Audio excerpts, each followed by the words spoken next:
Hello everyone, hello! Good afternoon, I am Trooper SJP and this is the Academic Foxhole, and I have to remember that I need to get a rug, like a little area rug, a rug. I need to get a rug. I was, you know, as I was giving my intro and I moved my chair and rolled it in a little closer, I realized that I need to get a rug. Krellin says, sell your mods. Scabbynack? What? Also, Scabbynack, I didn't, wait. The name game. Come on, everybody. I say now let's play a game. I bet you I can make a rhyme out of anybody's name. The first letter of the name. I treat it like it wasn't there. And then a B or an F. Or an N will appear. And then I say bow out of B. Then I say the name. Then banana, fan, or info. Then I say the name again with an F, very plain. Then a fee, fi, and a mo. And then I say the name again with an M this time. And there isn't any name that I can't rhyme. Scabbernack, bo, babernack, banana, fana, fo, fabernack, fee, fi, mo, mabernack. Scabbernack. But if the first two letters are ever the same, I drop them both, then say the name. I like Bob, drop the B's, Bo, Ob, or Fred, drop the F's, for red, or Mary, drop the M's, Mo, airy. That's the only rule that is contrary. Falcon of Venom, Bo, Falcon of Venom, banana, feniful, alcon of Venom, fee, fi, mo, malcon of Venom. Falcon of Venom.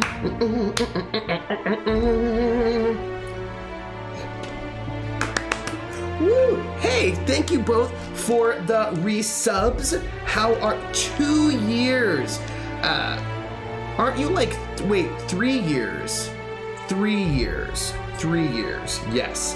Hey, Krillin says sell your mods. I'm gonna think about it. Wait, so IKEA is an option for what? Oh, thank you. Oh no, how did the background get this loud?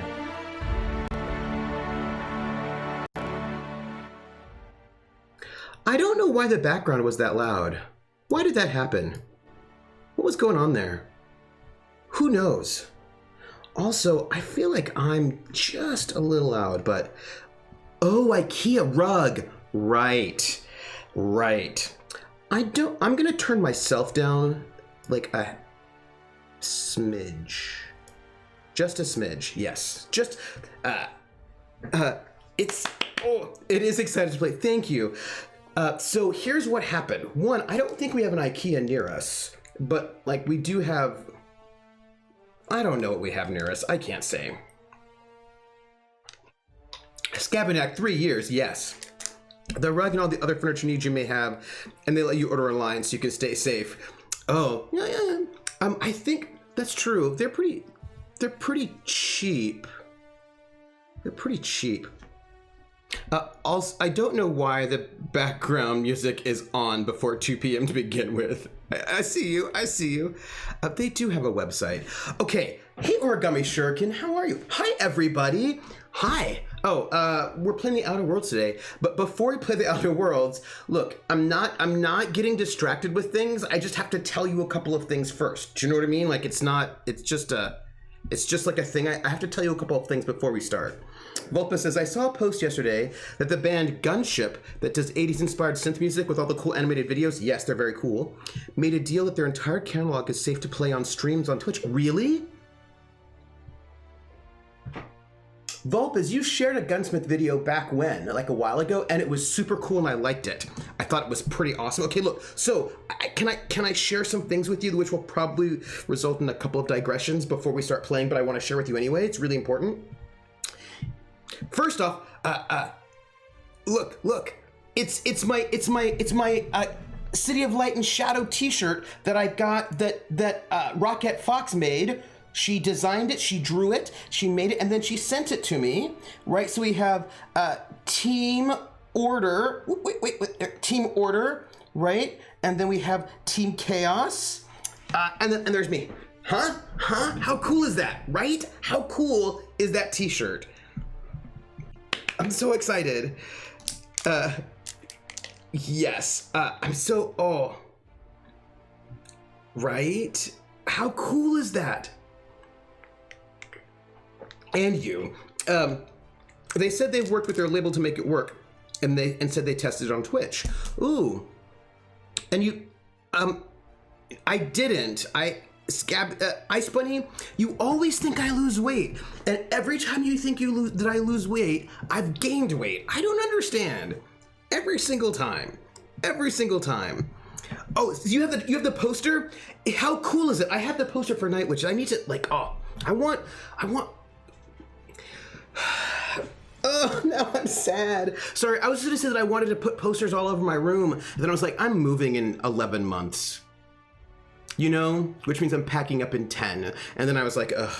So then I didn't do it.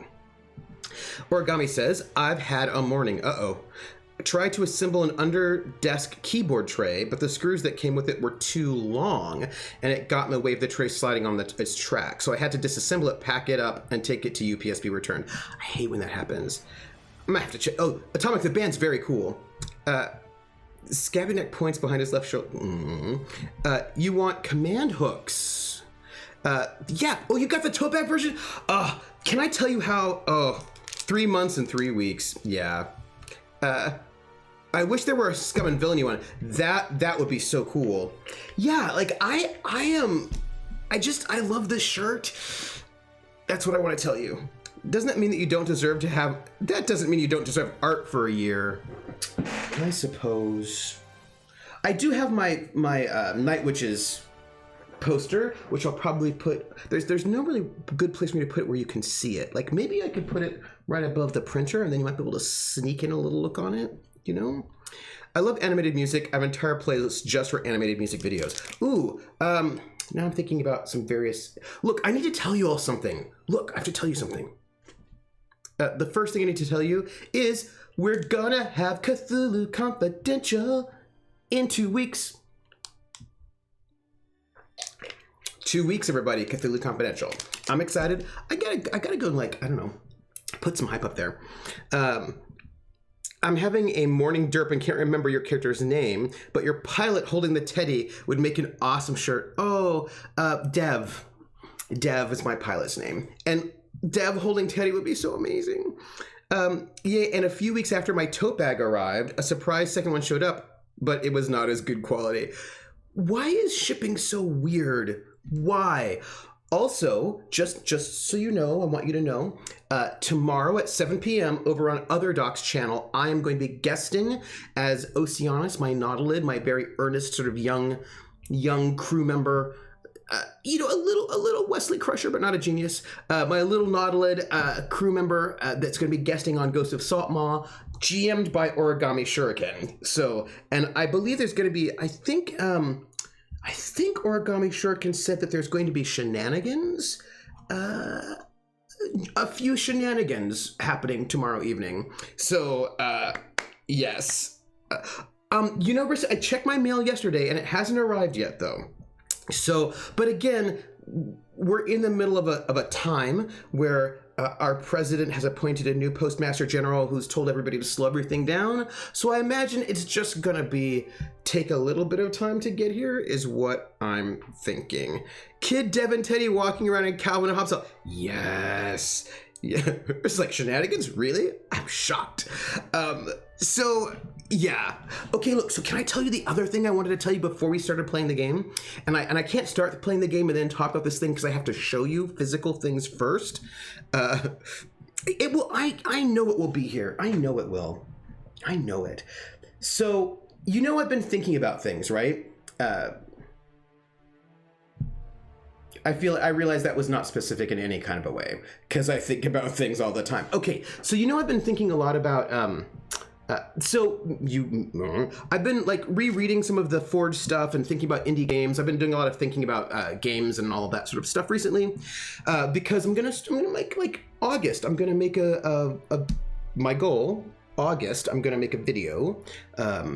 Am I going to actually make the Forge sort of video? I don't know. But I'm going to make a video in August. And hey, Verum Lumen, before we get to the game, SpongeBob card that says 2 hours later. When am I not thinking about things? It's a good question. With some luck, I get a Switch Lite next week. Now the Danes should wear masks in public transport. I think making go to the fields. Oh. So here's the thing. I've been thinking about indie games, and I was thinking about like the first wave of this sort of self-described indie games, the games that people think of as indie games, sort of modern indie games scene. I think of like the modern indie game scene. I'm right now, it's the thing we were talking about in Twitch, a Discord. I have a Discord, by the way, and you should totally hang out there if you haven't. Sort of thinking about dividing the modern indie scene into two waves. The first wave, which was sort of centered around the Forge with a little bit of story gaming, and then like the second wave, which is post Forge, which is a little bit more Gauntlet, and it's like a slightly different vibe. You do the thinking, I do the pizza. Yes. Atomica, why wouldn't I put up with you every week? I don't know why I wouldn't, because you're awesome. But I was thinking about the things that were the precursors, because first off, you all know my, you know how I don't really like the way the indie's being defined. Oh, by the way, I just got a new definition for you. And it was, so there's an awards category, there's an award, so the big awards in RPGs are the Ennies. Those are the big ones.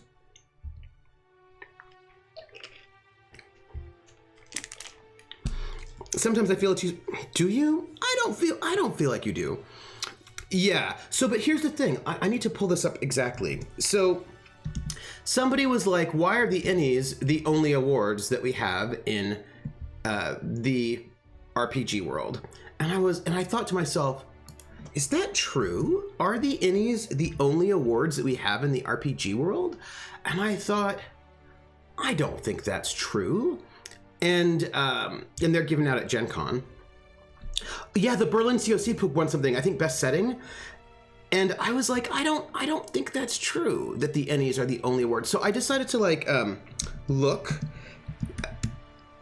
Okay, I realize this thing about indies right now is a bit of a digression, but we're gonna get there. So it turns out that there is another awards. There are more awards, but there is another awards that I could find besides the Ennies. I will note, however, that I'm not quite certain that these awards are still happening, but they're the Indie RPG Awards, and the Indie RPG Awards are for indie RPGs. Clearly, why are the only RPG awards about belly buttons? This, like, yeah, and why are there never Audis? Where's the Audi RPG award? This is what I want to know, Scabinak. So this is really interesting. So I think this is like, so if we ponder this for a minute, this is really interesting. So the Annie Awards, which are sort of these big mainstream awards, Ennies. People might get confused with Audi. Oh, that's fair.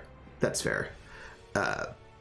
So here's a thing that I think is, so like, maybe I want to talk about this. I don't know. So the Annie Awards started in 2001. Like, we really need to ponder this. So remember, the Forge is around 2001 as well, although they're kind of coming out of some Usenet stuff that was a little bit earlier. So right around 2001 is clearly an interesting shift for the RPG industry. Speaking of which, I need to go read some books, but about RPGs. Sort of like a shift after kind of like the dead period, because the 90s were not like the second half of the 90s onward. Like the early 90s were like, ooh, vampire, things are going well. But then by the time we get to like a little bit later, Magic the Gathering comes out, and that kind of decimates the RPG industry.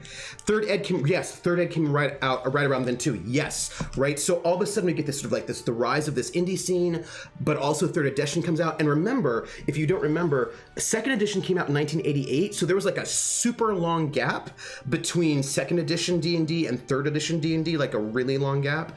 Yeah, I think third edition came out like 2000, 2001, right around then. So like we had like, so the 90s starts off really strong for RPGs, but then it doesn't end up very strong as Magic sort of takes over everything, and everybody's really worried about if the industry will survive. And then there's this really interesting thing that happens around 2000 where we get this sort of explosion of the indie scene. We get D&D Third Ed, so there's like a lot of stuff happening in 2000. And the ENnie Awards are founded in 2000, so the ENnie Awards are not actually that old, so that's interesting. And I was like, okay, all right, okay, interesting. So we have the ENnie Awards. So they're not that old. I mean, you know, I don't think they're that old. So that's interesting. Okay. But, and I'll just note that the ENnie Awards also award, like, I mean, indie games also win ENnie Awards, I'm noticing as well. Like, that's just, right? Anyway, do you know what else was founded right around then? How about this for some interestingness? The Indie RPG Awards were also founded around this time. They were founded in 2002, so like really right post Forge stuff. Of course, the early winners, it's sort of interesting, like okay, so the 2002, the first year of the Indie RPG Awards, which, who runs them? They're run by Andy Kratowski. So they're apparently sort of very big and important. The first year you had Indie Game of the Year was Dust Devils, which I think actually also came out of the Forge. They had like a bunch of different stuff. In the Indie RPG Human of the Year, right? Because they don't have Man of the Year. But okay, this is like Scabby Neck, they do define what an Indie RPG award is, which is why I'm telling you this whole story. The whole reason why I'm telling you this whole story is because I wanted to tell you what their definition of Indie RPG was. This is how my mind works. Yes. So look, check it out, right? So the Indie RPG, no, Scabby Neck, don't even apologize. You're just reminding me why I'm here. So the Human of the Year for the first inaugural Indie RPG Awards, Ron Edwards, the guy that did all the theory and like the big Forge guy. So Ron Edwards is the Indie RPG Human of the Year, which tells you a lot about the Indie RPG Awards. Also, the next year right after that, Luke Crane is the Human of the Year, who's also a Forge person.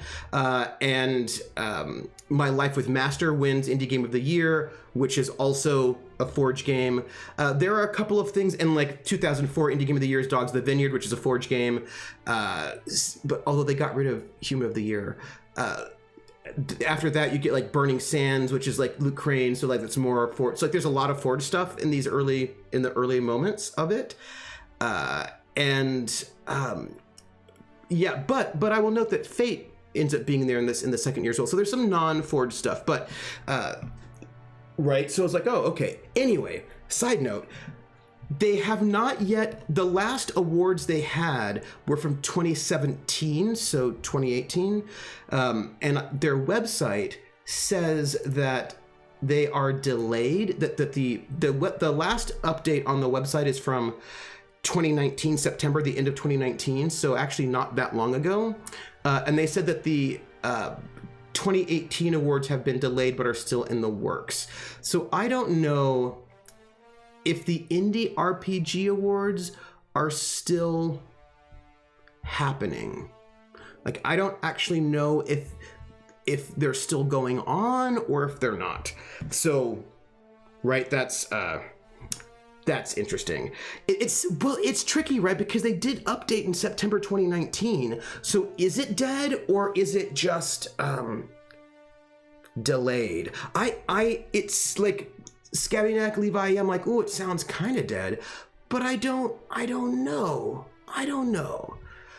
Although interesting, 2017 most innovative game is Alas for the Awful Sea, which is by Story Brewers, the people who do A Good Society. So that's pretty cool. They're kind of Blades in the Dark, right? Most innovative game for 2016 was Feminism, the Nano game. Yeah, doing the 2018 awards in 2021. Yeah. Death can come fast if you cannot get enough funding. Yeah, so I don't know if the Indie RPG Awards are still happening. But the Indie RPG Awards and the ENnies are basically parallel, that happened at the same time, like the mainstream award and then like the Indie Award. So we should ponder that. Okay, so let me tell you how they defined an indie role-playing game for the Indie RPG Awards. Hey, Courier 3, when did Trooper get added to Outer Worlds? I've been in these Outer Worlds. I just haven't started the gameplay yet because we're talking about indie RPGs, because I have a thing I want to show you besides my new t-shirt. But this thing is like, it's gonna be a long roundabout way to get there. So the Indie RPG Awards, which may be dead, may not be dead, this is their definition of indie RPGs. Are you ready? And then we can ponder this. 1, a game where the creator is the person who has written at least 50% of the actual game content. So in order for a game to, there are 3 criteria to be eligible for the Indie RPG Awards. And one is that the creator must have written 50% of the actual game content, which is interesting, right? Because that then prioritizes writing over, say, graphics or map design. It's fine. It's how our field is. It's okay. So that's one. You have to have written at least 50% of the actual game content. I wonder what they mean by actual game content. They probably just mean writing. 2, a game where the creator has full control of content and publishing. Now, I wonder what they mean by full control of content. Okay. Yeah, I wonder how they gauge 50% as well. A game where the creator has full control of content and publishing. And then the third criteria is a game where the creator is the publisher with full control over expenses and profits. Okay. Right. So a game where the creator is the publisher with full control over expenses and profits. So, right, okay. Now, well, vague exclusions are vague. So now what's interesting about this is something that, was it Jer or Krellin said in Discord when I brought up the idea that you have to sort of be your own publisher? If you want an award, we need to see your books. Is that D&D then would be an indie RPG for basically until Gary Gygax is pushed out of TSR, because oops, that's not how you spell that. When was he pushed out? So he co-founded TSR, right? So he was right. So basically, and when he got pushed out of TSR in 1984, I think. I think he got pushed out around 1984 or 85. It was 85, I think. Yeah, yes. So that would mean that basically D&D would count as an indie RPG for like the first 10 years of its life, including when it was like, but it has always been the market leader, and in the early 80s it was also massively huge. So like that becomes really interesting, the ways in which, according to their definition, the game that people tend to identify themselves against would have been considered an indie RPG, which is interesting. I forget that the other D&D author, Dave Arneson. Yeah, everybody forgets Dave Arneson, which really frustrates me, because everyone's like, do you know, like right now, side note, little digression, I get really frustrated by like Gygax, oh, Gygax, go Gygax, banana, like it's all Gygax all the time. No, because I think Gygax wrote 50% of D&D, so I think it would be okay. But also, the creator has to write 50%, and Arneson is also the creator, so I think that would work. At least for the core books. Like the modules would not count as indie, I think, according to their definition, but the core books probably would. I mean, it's a little bit tricky, right? Also, small teams don't have unjust hierarchies and are just banned. Good job, Eddie Awards. Yeah. people love lone genius stories, especially when they have names like God. Yes. Hi, Sal. Hello. From the other side of the indie RPG they're making. Do you count? And so that becomes and so personally, like, little side note, Gygax is not the only person who made D&D, and everyone acts like he did. Dave Arneson was there, but also there are a bunch of women who are really, basically, we need to sort of challenge the lone genius hypothesis. Yes, Gygax and Arneson created D&D through one definition, but there were like a bunch of people who were really important, like the play group that play tested D&D, out of which all these changes made. They don't get to count as part of it, even though like a number of those spells were created by like Gygax's kids. Do you know what I mean? Like, it's interesting to think about, how do we think of creation? Arneson's name just doesn't roll off the tongue as well as Gygax. I suppose that's fair.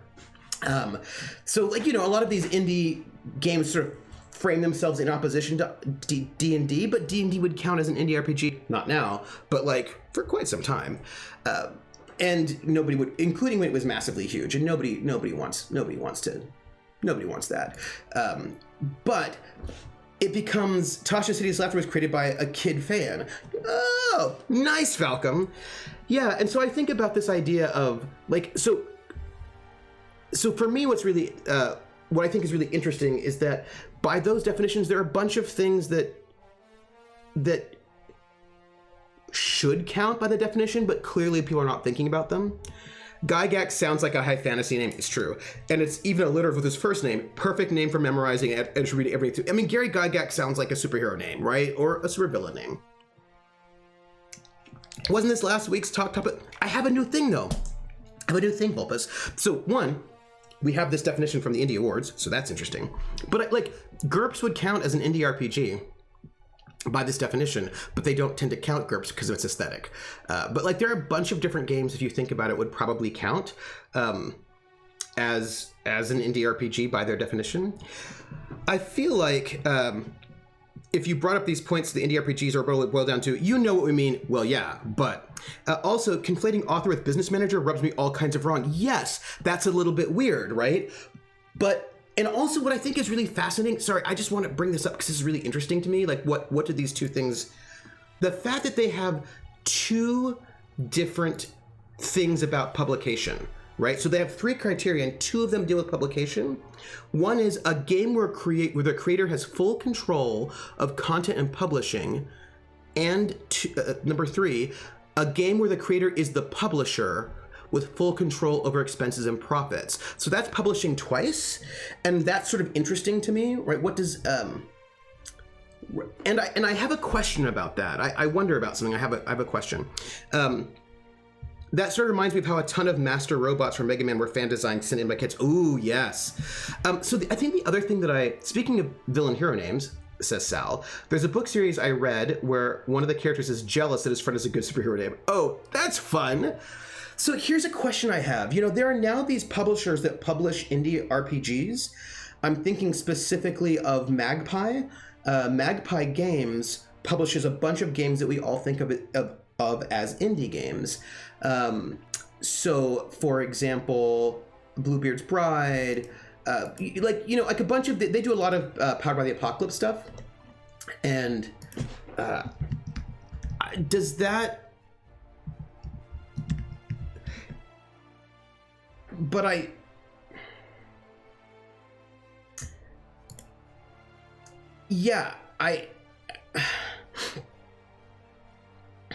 so Magpie Games, so I don't know whether or not that counts. Missile Monkey, right? Like I have a question about does Magpie Games,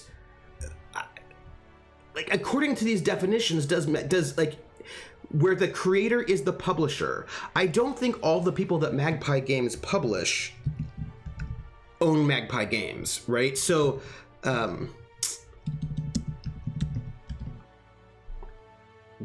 hey, once you become a big-time game company, is your stuff soaked into indie? Well, that depends on how you're doing your definitions, right? He ends up getting a Wolverine-like healing factor, changes his name, begins murdering other superpowered folk, and is overall the antagonist of the piece. Oh, interesting. Yeah, I think it separates between someone else can't have their hands in the game controlling the content and the other protects against someone's. Yeah. And yeah, so the thing is about Magpie Games is that I actually don't think it's true. I don't think the owners of Magpie Games are also exclusively the creators of the games they publish. Let's see. Yeah, okay, right, okay, so Mark Diaz-Truman is the co-owner and Marissa Kelly is the co-owner. So Mark Diaz-Truman and Marissa Kelly and Brendan Conway. Those three are the three co-owners of Magpie Games. And they publish games by authors other than those people. But those things other than those people also still end up being considered indie games, but I'm not quite certain that by like you know, do you see what I'm saying? Do you see what I'm saying? So for example, let me do a check. Who wrote this? This game, who wrote it? Why is the author not on the cover of this book? Okay, yeah, no, there we go. I got it. Well, yeah, maybe. Oh, I think that was my headphones. The protagonist, also very much not a good guy, later gains the power where he controls pain in himself. Ooh. The difference between house writers and freelance writers. Hi, Artie Snack. But, like, that's not what the criteria for the Indie RPG Award says, right? Because if we go with house writers, then a bunch of things would also count as indie that are made by Wizards of the Coast, like under the D&D brand, because they tend to be they're big enough to be able to hire house writers. So then all of a sudden, like, so basically sketchy. By its very definition, Steve Jackson Games should definitely count. Started and run by the same person since 1980. While yes, he has other game designers, he does work in all. But Tripper, that's because they're the in crowd, which historically has been a great way to include and exclude people from awards. So anyway, clearly that was a little bit of new detail that I wanted to share with you. I need to go and make a video about this. Anyway, but here's the whole point. It's show and tell, and I wanted to show you all something. So I was thinking about I've been thinking about indie RPGs. Yeah, I want to make a video about this a little bit. And in my thinking about indie RPGs, one of the things I was doing is, I'm gonna go and look at all of Magpie's products and see if they put out any product that is made by someone other than those three people. And I'm pretty sure I need to check to see. One of the things I need to check products is who are the three people listed on Bluebeard's Bride. No, I think it was just that there was a little bit of a thing. I think it won't happen again. So Bluebeard's Bride was written by, come on. I mean, of course, by the Strix, right? The Strix, of course. But why are you being sketch, the Bluebeard's Bride? It would have been fun to be at a con with you and talk about this in person instead of across a computer screen. Maybe next year. Oh, Missile Monkey, I would love to. That is what I want to do. That would be great. Look, I need to. Look, I'm gonna be distracted if I don't look this up.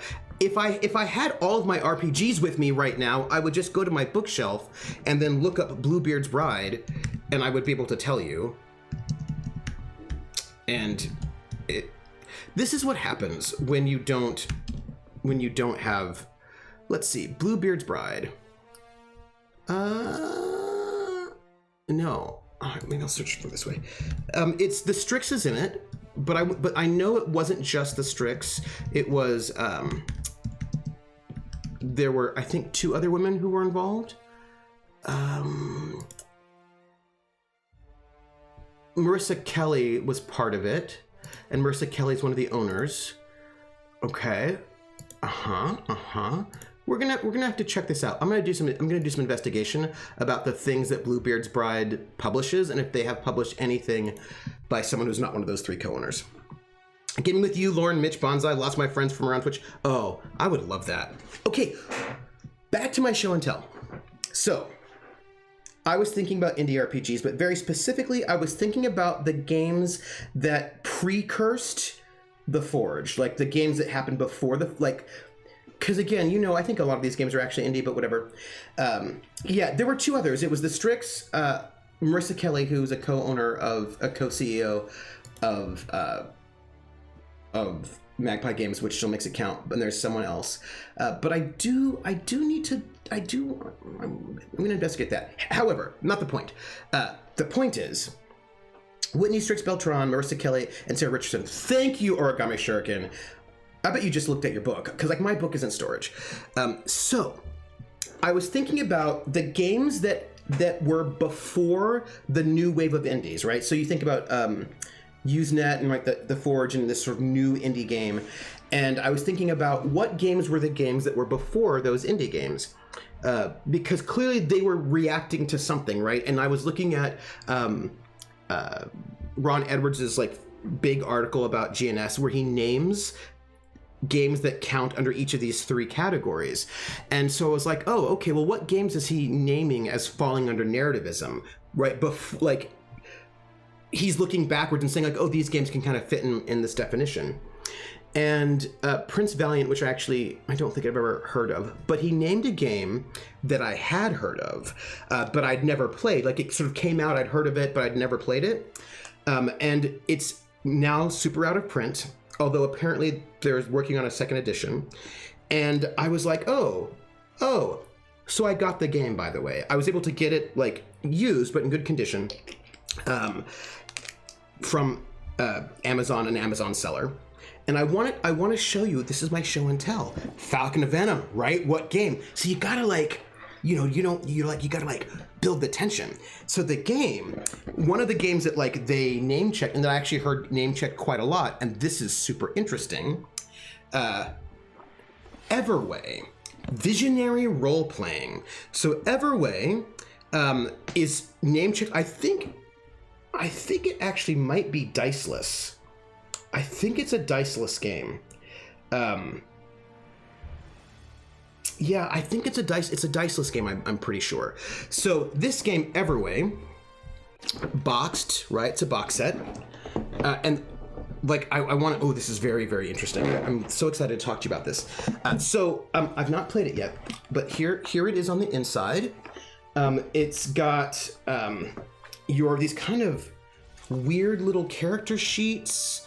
And it is a diceless game, right? You've got your, like, so this character here, name Amber, these are all pre-made character sheets, right? Name Amber, authority, motive is the authority, virtue, summer energy, fault, the fool reversed. They basically use tarot and like Greek elements, fate, knowledge, truth versus falsehood, the full reverse, lack of connection, powers 3, magic 0, and then like etiquette 3, stealth 3, resisting unconsciousness 6, unarmed combat 5. And I think you actually just compare the numbers and whoever has a better number wins. Hey, roll damage, how are you?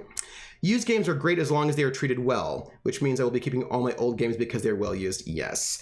And then in the back, right, there's this background, and like, let's just note, some good diversity in this game, pretty, it's early.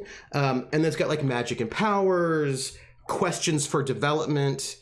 So the questions for development. Having grown up in a remote village, Amber may have some strange ideas about what's right and wrong. What crimes does she consider most horrible? Are there actions that most people think are criminal that she tolerates? Question 1. Question 2, how does she prefer to deal with injustice? Through force? By revealing deceit? By helping the victims fight for themselves? How does she present herself to people she's just met? Has she ever been unable to right a wrong? If so, what happened? And it sort of gives you like a little bit of like flavor text about this character. Yes, right? So that seems ideal for stream games. It's hard to get this game because it's out of print. And there's like a whole bunch. I think there's only one copy on Amazon. What do you call it? Amazon Marketplace. They've got some blank ones for you as well. And then what is this? This looks like a map, but also I believe my understanding, if I recall correctly, is that you just compare stats, and so you've got like the playing guide, the game master guide, the guide to the fortune deck, which seems important, and then you've got a bunch of cards which are central to this game. You've got your you've got like these quest cards with like kind of like cool art. I'll show you that one, right? And there's like that one there. And then, hey, For Santo, everybody compares stats. That's what he knows better. Who min-max best? So there's something, because I think I just don't think they do fortune. I think it's karma based. And then they've got these sort of fortune cards, like on this side, overlooking the diamond, failing to see the opportunity and recognizing opportunity, depending on how you sort of bring it out.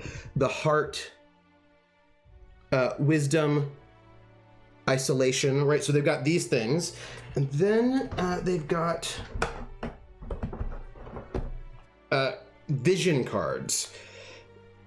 And these vision cards, yes, Vulpes, it was made by Wizards of the Coast. So check that out, right? Got their vision cards. So here's the thing. Here's this game that was so influential to all these early indie people, and it was made by Wizards of the Coast. Although it was made by Wizards of the Coast under a different name. It was like a subdivision of Wizards of the Coast called Alter Ego, where they were doing more experimental stuff, I suppose. Made by Wizards of the Coast in the mid-90s, I vaguely remember selling it when I managed a shop for the Gamekeeper before Wizards bought the chain. So the cards can be reversed.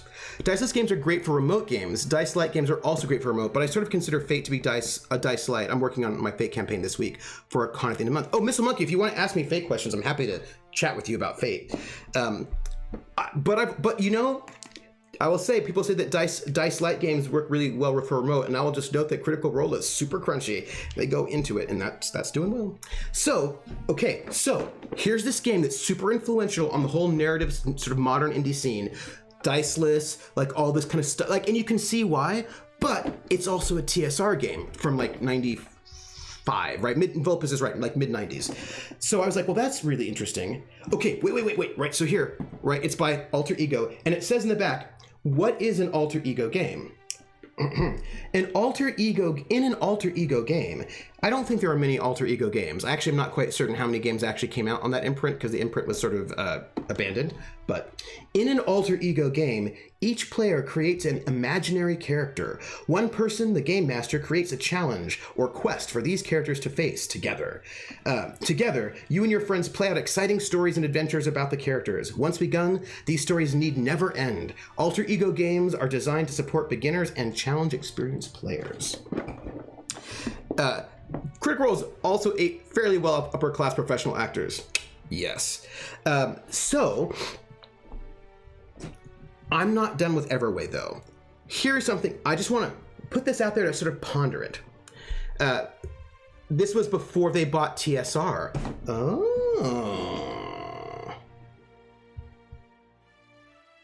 Yeah, 95. So, do you know who wrote Everway? Because I was like, okay, so here's this game that's really important. Who wrote it? Jonathan Tweet wrote it. Why do I know Jonathan Tweet? I know Jonathan Tweet because he, after this, would go on to write Over the Edge, which I have both, like, I have like the second and third edition of it, which is this sort of very surrealist game, which people will think of as being, oh, TSR. Ooh, TSR was 97. Interesting.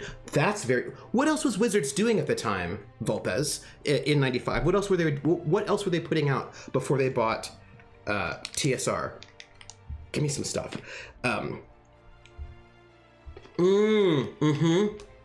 Magic, yes. Inventor of both Twitter and common onomatopoeia for bird sounds? Yes, Sal. Shock. So, Jonathan Tweet did Over the Edge, which I know I actually have that game and I've run it. And I quite like the base system from Over the Edge 2 for like a quick one-shot. It's kind of fast. And I was like, what else has Jonathan Tweet designed? 1987, he co-wrote Ars Magica with Mark Reinhagen, who did Vampire the Masquerade. So now we're like pondering this sort of space, right? Magic was 90, so those first 5 years were just raking the money. Yes, Volpez, yes. So like think about this, right? So I'm kind of framing the space because clearly 2000-ish onwards is a different space, but these roots go back earlier, right? So if we go all the way back to Ars Magica by Jonathan Tweet and Mark Reinhagen goes on to do Vampire the Masquerade, which, I mean, anybody who was around back then knows Vampire the Masquerade blew open the industry in this sort of like super major way. And then Jonathan Tweet goes on to sort of make Everway and then Over the Edge. These things become really important for this, right? So,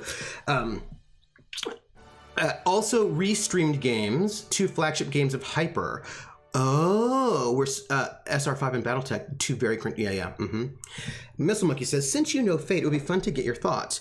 Bureau of Paranormal Occurrences is a tabletop RPG using Fate by Evil Hat Games. Supernatural portions use the Dresden Files RPG, also from Evil Hat Games, also a Fate game. Reading Jim Butcher's Dresden Files books is not required. Nothing from those books are used. This is a homebrewed universe. Players are quasi-government agents. Ooh, that sounds like you would do well in Fate.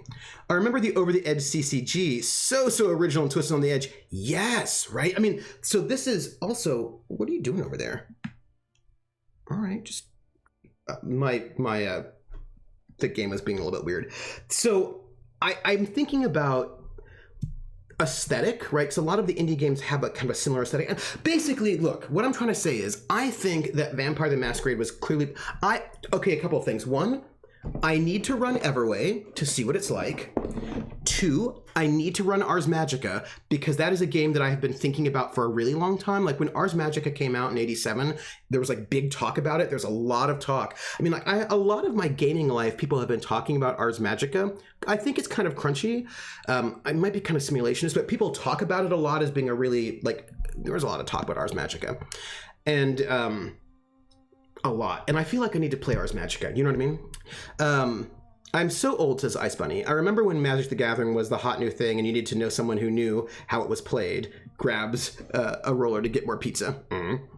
Speaking of Dresden Files books, says Sal, I do have Peace Talks here on my desk. Reading instead of writing sounds awfully good right now. Back in the days I was a young bunny. For Lasandra says, yeah, the ETM accounted for the vast majority of the female interest in RPGs until very recently, maybe the past 6 or 7 years. Yeah, Curry's gonna go get some, I volunteer to look, seriously, this is so, like, this is really interesting to me. For Lasandra, yes. And the thing is, I remember when Vampire the Masquerade came out, and I was playing it in the army with all my buddies, it was, I cannot tell people who weren't there.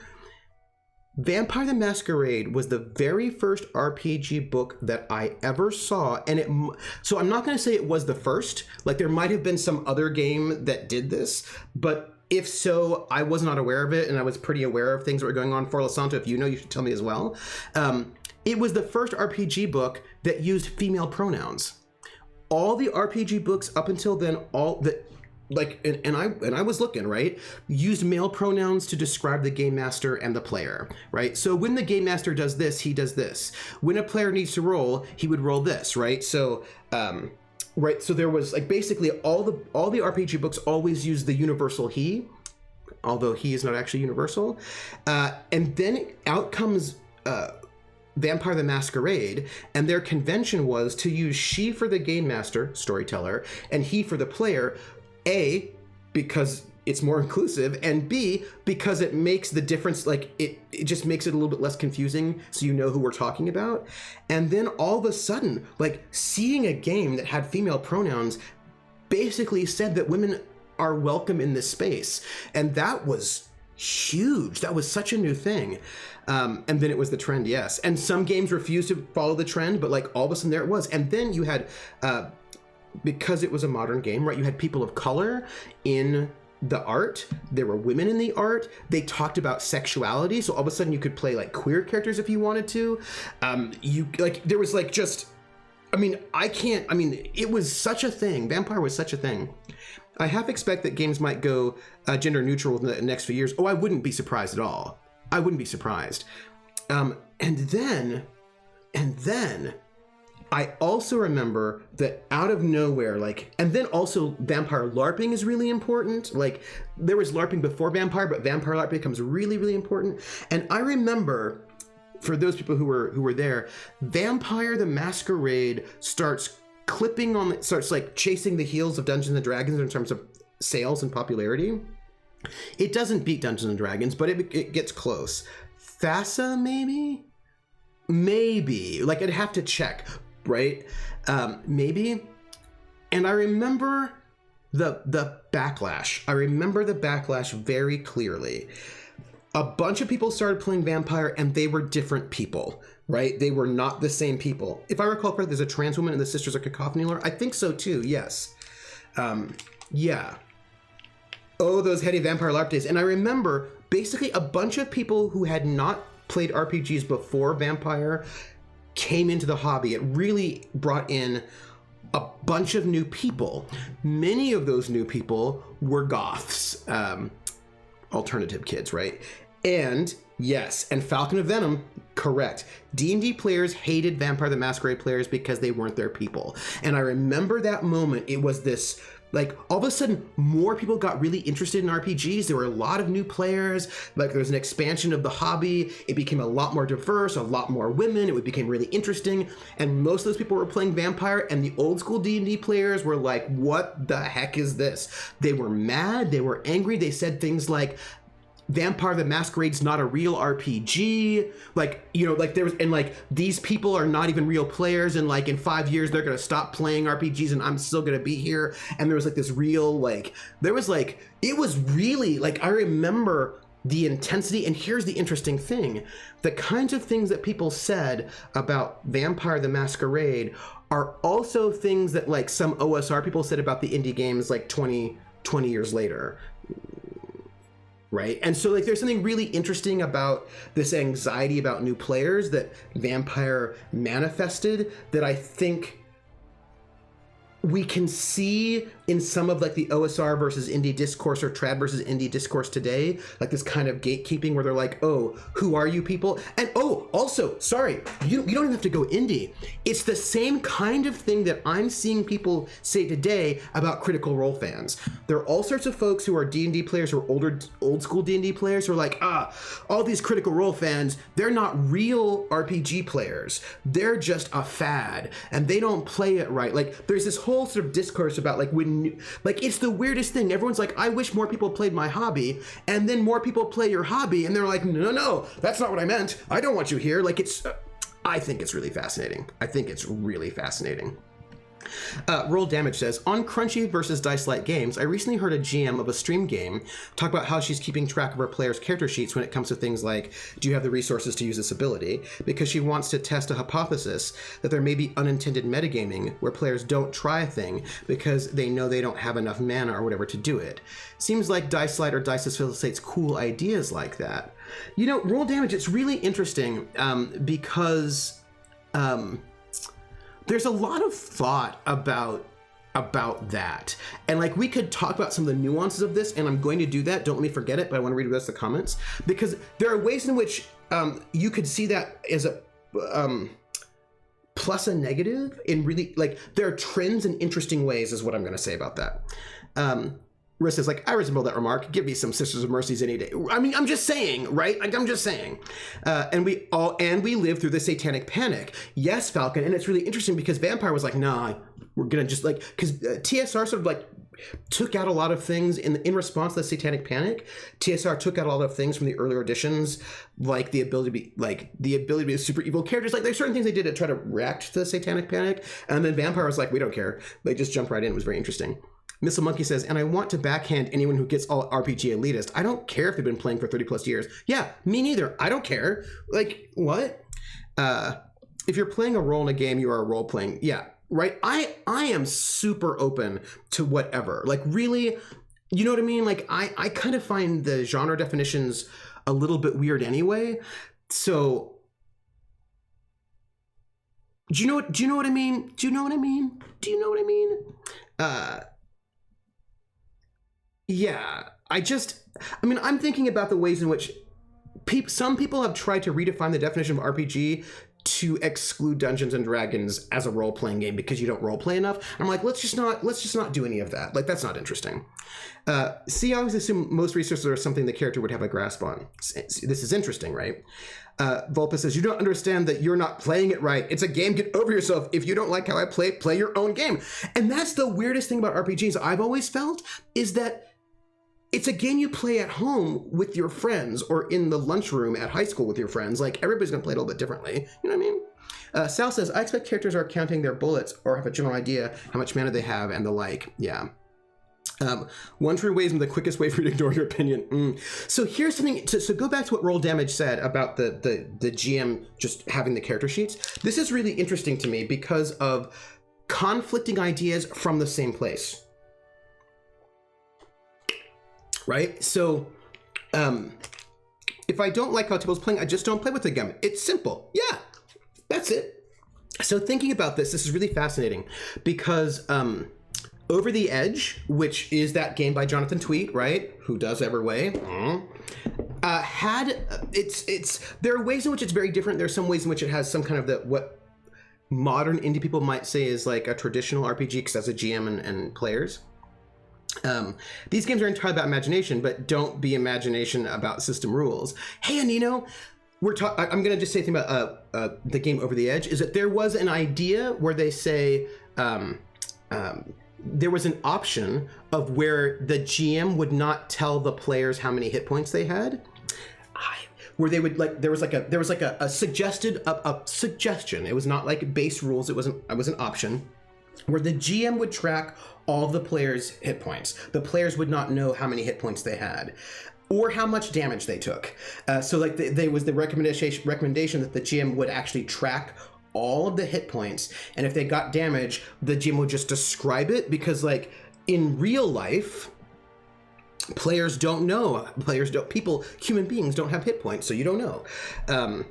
I think a lot of arguing comes from at-home games not having the conversation of game expectations and spills over. Yeah.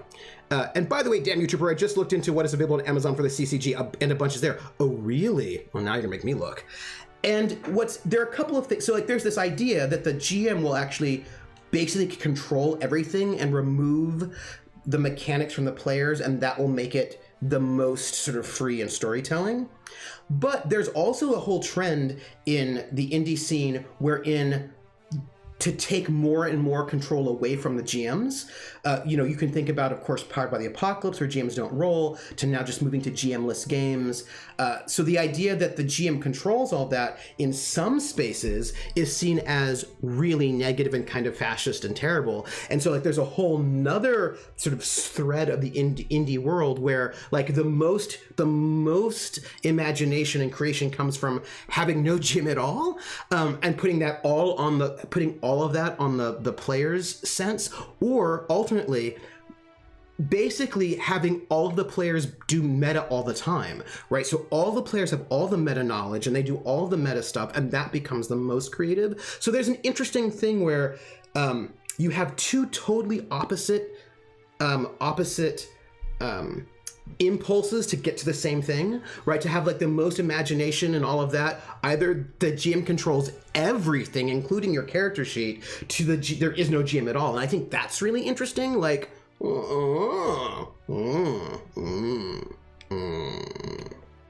like that's interesting to me. Verum says, I'm all about learning what is important to you in a game and how you best have fun. It makes life so much easier. Yes, Verum. But also, I think for me personally, on what you're saying, I think it's important for me to challenge myself about what it is that I like. There are things that I like. I really like Rocky Road ice cream. But you know what? I also like mint chocolate chip ice cream. And I think that I can like different things, and different things can be important to me in different contexts. And so like challenging myself to always seek out other styles and different types of games to see if I can incorporate those things or increase the palette of things that I like, or better, because sometimes one of the best ways for you to know what you like is by finding a thing you don't like very much. And so being able to clarify those things becomes really important. So that's interesting. Like, I've learned a lot about what I like by having really awful experiences with D&D First Edition. But now that means that I can actually come into D&D 5th edition in a different way. And I've played games of D&D that I have enjoyed. There's still some things I don't like, mostly flat probability curves, but like by knowing more, I can actually come into things that I didn't like in the past and now come to like them. It's interesting. Missile Monkey says, I will buy Felicia anyone who insists that everyone play their way. Ooh, I always feel that somebody's watching me and I have no privacy. Whoa, I always feel that somebody's watching me. Tell me, is it just a dream? Thank you for the follow, Red Raven 50. We're going to play the Outer Worlds really soon. We're kind of just talking about indie RPGs at the moment, but welcome in. I will buy Felicia anyone that insists everyone play their way. If you're having fun in a game and everyone else isn't, it's not about them anymore for both GMs and players, and that is true. That is true. Forlo Santos says, hands up, don't shoot, but yeah, D&D 5e isn't a role-playing game. However, when I say that, I'm saying that to point out that the rules don't do anything to support role-playing, not to say you can't role-play. Well, but the thing is, see, here's the thing, here's where I'm going to quibble with you, Forlo Santo, and this is actually also about Star Wars, randomly. Artie Snack says, I have to go for a minute, but I was wondering about one thing, Trooper. When BTM used female pronouns, wasn't that still when the GM was considered the authority? Yes. And so it is interesting that not only them using female pronouns, but assigning them to the role that's most power authority. Yes. Yes. And it was like very much like a third wave feminist. There's a lot of third wave feminism in Vampire in an interesting way that is not, and like we are not currently in third wave feminism. So there are some things about Vampire, that people now find upsetting, but it's because they don't understand. Basically, like, third wave feminism, 90s, late 80s into the 90s, is sex positive feminism and has a lot of kink in it, and like there's a lot of sexuality and whatnot in a way that we don't do as much anymore. We're not really in the same kind of sex positive space as we were in the 90s. So there's like a little bit of a difference there. Yes. Hey, Baron Tor. I do like the concepts where the players have a role in the world creation storytelling. Hey, I'm talking about GM player power structures. We're talking about, we're talking about a lot, so much. At the moment, we're talking about hiding all the information from your players to give them the most imagination, or giving them all the power to have the most imagination. Verum says, trying new things is also very important, yeah. Roll Damage says, I think you could have both to some extent. GM controls all mechanics, so the players have agency to help with the world building or story direction. Rocky Road Ice Cream Ice Bunny is chocolate ice cream with almonds and marshmallows. Delicious. So Trooper, it's almost 1:30. Do you want to change this? No. Because we're in a space where I think I can just kill people in the game. So like, it's fine. So like, we just get to kill some people. It's good. Almonds, Rissa. We're gonna do that on a save. Have you played with groups of earlier D&D where you enjoyed it was just like the group dynamic? Baron Tor, there was one group of early D&D. I was just thinking about this, Baron Tor, just the other day, and I hadn't shared it with you all yet because I haven't spoken to you since then. I will see you later, Mr. Monkey. And there was one group of old school D&D that I did enjoy, but they were all theater kids. Like I did a lot of theater as a kid, and there was this group of theater kids we all played D&D, and that was the one game of early AD&D first edition from the 80s that I enjoyed, and they were all theater kids, and so that was interesting because they were not coming at it right from that same sort of space. Yes. Artie Snack. Also, I think who you were playing with makes a difference, yeah. Personally, I prefer more fantasy and magic and stuff like that, but if, say, Trooper was GMing, I'd be more interested in playing a historical game, as I know how much he cares and takes it seriously. So it's not something I particularly am just interested in. His passion would make it more interesting. No, that's true. That's interesting. That's actually interesting as well. There are people that I would be like, oh, sure. Like, there are people that if they asked me to play a game that I'm like, I don't know about, but I know them and I know what they do, I'd be like, all right, sure. Like, that's really true, Artie Snack. I don't know if I'm going to sell. I'll think about the mods. That's just like a lot. By the way, we're currently in the radio station, and we have to kill a bunch of marauders. So we're just going to be killing some marauders while we're chatting about this, because I think that'll be easy. So there was wait, because there are two topics we're on right now, and I didn't want to forget them. And it was one about control, and then that's one is about sort of knowing or not knowing. And then also not D&D is a role playing game, and so first. I don't want to forget about how much information you know. That's important. Not all, but yes. The next time you can sell stuff, sell a lot of them. Yeah. Yes. It's fair. I think it's fair to keep some things hidden depending on the game mechanics with the GM. It's sometimes nice for people to have mysteries that they have to figure out as part of play. Having the answer could subconsciously alter their character actions. Doesn't have to, but could. But also the idea of whether or not it's bad, right? Roll Damage says, all of my early RP experiences, late 80s, early 90s, was mostly crunch and pretty light on actual RP. I didn't experience RP and narrative-heavy games until Twitch. Yeah,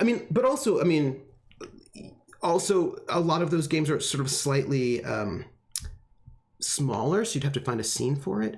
Anyway, okay, so look, I'm going to dispute the idea that D&D is not a role-playing game.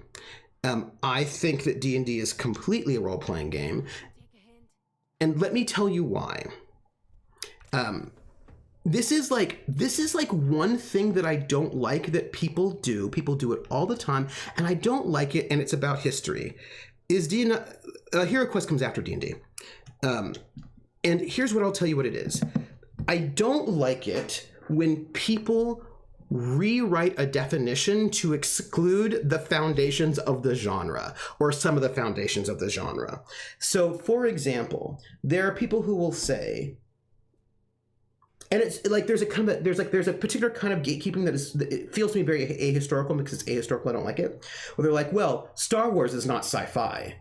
Because sci-fi is about like really hard science and like it's there's basically too much magic in it, so it's not like it's not real science fiction because it's like not like serious enough like Star Trek. And I was like, Star Trek has magic in it too, so hold on. But the thing is that that's not fair. What they're describing is hard sci-fi, but not all sci-fi is hard sci-fi. And the tension between harder sci-fi and more pulpy or fantastical sci-fi is part of the roots of the genre. Well, we can start with Frankenstein, but after that, there was that big tension between fans of Jules Verne and fans of H.G. Wells. And that tension, like basically that kind of pulp sci-fi has always been in sci-fi. And if you were in the 1930s, nobody would say that Flash Gordon wasn't sci-fi. Right? Do you know what I mean? And so like now, so since those threads were always there, they were always there, those threads, deciding, like having the hard sci-fi side, deciding now that they're just going to rewrite the definition to exclude the other half of this tension, I just think is kind of sketch. Like, I think that's not cool because those things were always there together. Do you know what I mean? Like they were always there. And to then, like also Roll Damage, Q, hello. Yeah. Yes. Yes. I'm going to go back to Chrome's ears, I'm sure, are burning. I'm going to go back to Claudia's rule. If you don't like D&D, don't play it. Don't yuck someone else's yum. Yeah. Artie Snack says, and I've seen people take it to the extreme. I saw one person say that The Expanse wasn't sci-fi because it had the proto-molecule in it. Or, I don't know if you remember this. I really liked, so Battlestar Galactica had the spinoff. I looked at games today and they have a Cthulhu puzzle box. Hero Quest is half and half board game and RPG. Yeah. I don't know if you the Battlestar Galactica reboot, very popular. Everyone's like, oh, this is such great sci-fi. And then they made a spin-off called Caprica, which only had one season. And Caprica was very, very different from Battlestar Galactica. Battlestar Galactica was like military sci-fi. And space battles and pew pew pew, right? And Caprica was planet side. It was set on a planet. It was set a little bit earlier in the Battlestar Galactica universe, and it's all about sort of like the creation of the new Cylons. And it was like there's like a lot of family drama, a lot of AI, virtual reality, and there are people who are like, Caprica is not sci-fi because it's not set in space. And I was like, what are you doing? Right? So these kind of weird ways that people will try to redefine the genre to exclude people, but like, you know, and so, oh, Jer, Caprica totally needed more seasons. It really did. I was super interested in it. And so for me, I don't think it's fair to exclude Dungeons and Dragons from the category of role-playing games because it invented the category. Do you know what I mean? Like, and I think that and that for me is like the indie folks end up wanting to exclude the thing that invented it and make their thing more central, in the same way that some D&D folks will try to exclude the indie people. They're like, well, it's not a real RPG because it doesn't have enough dice. Like, it's not a real RPG, but it doesn't have dice. And I was like, no, stop that. Like, our genre can be quite expansive. Like, come on, like we can do that. My brother tried so hard to be the GM and he sucked, and now I got it, and I will teach him so he can play with his kids and wife. Artie says, it's a big popular thing now, so it is often considered trendy to poo-poo whatever is the most popular. I see people doing that with WoW, yeah. And like, I thought the cast was really good, and like, they had a really good cast in Caprica. By the way, we're gonna kill some people, because a little bit of murder hoboing.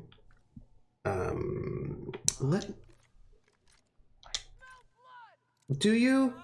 They are on us. Sorry. I was gonna snipe them with my sniper rifle, but then they saw me, so that's awkward. Oh, well, that's cool. They're dead. I didn't have to do anything. Also, just because some groups play it crunchy doesn't mean other groups can't go RP heavy. That's also true. That is also very, very true. But also, yeah, like, yeah, that one group that I played, and Barontor, I wanted to get back to that actually. Oh, sorry. I should probably actually just move to a better weapon right now, because people are going to be shooting at me. Pardon me. You know, I really feel like my pistol's just way better. It's just way better. Yeah, so Barontor, back to that question you asked, which was something I was thinking about and I wanted to share with you, because I was going back, I was like I've been rethinking my early D&D days. There was another thing I wanted to get back to as well. I look at some board games that can be both played by one or more players that winter. Oh, yeah. I brought the board games that I brought that are down on my shelf are all games that can be played by one player. Because I was like, I don't know if I'm going to be able to see other people in person while I'm in Ithaca in quarantine. So let me just take board games that can be played with one person. So, you know, now I probably should not be playing board games. I should probably be just writing or whatever. But, you know, sometimes you want a bit of a share thing. Yeah, so I was thinking about how actually, I don't know if you find it interesting. I think it's interesting. I was thinking about my early RPG experiences and what they were like. And when I say that, I mean, what was the context of the RPG experience that I had in the 80s.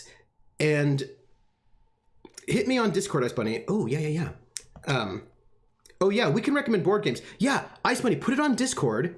Tell us what kind of games you like, and people will recommend things. Vulpas will, like, you will get recommendations. Put it on Discord, and we can all... recommendations, that's my favorite thing. I love recommendations. By the way, roll damage. I've not forgotten the idea about player knowledge, meta. Like, that's really interesting. I'm not gonna forget it. So this was really interesting to me. So I was thinking about like the kind of awful experiences I had playing D&D in the 80s, with different people because So let me give you the general, and this is fascinating about like, there's some interesting things here that I want to think about.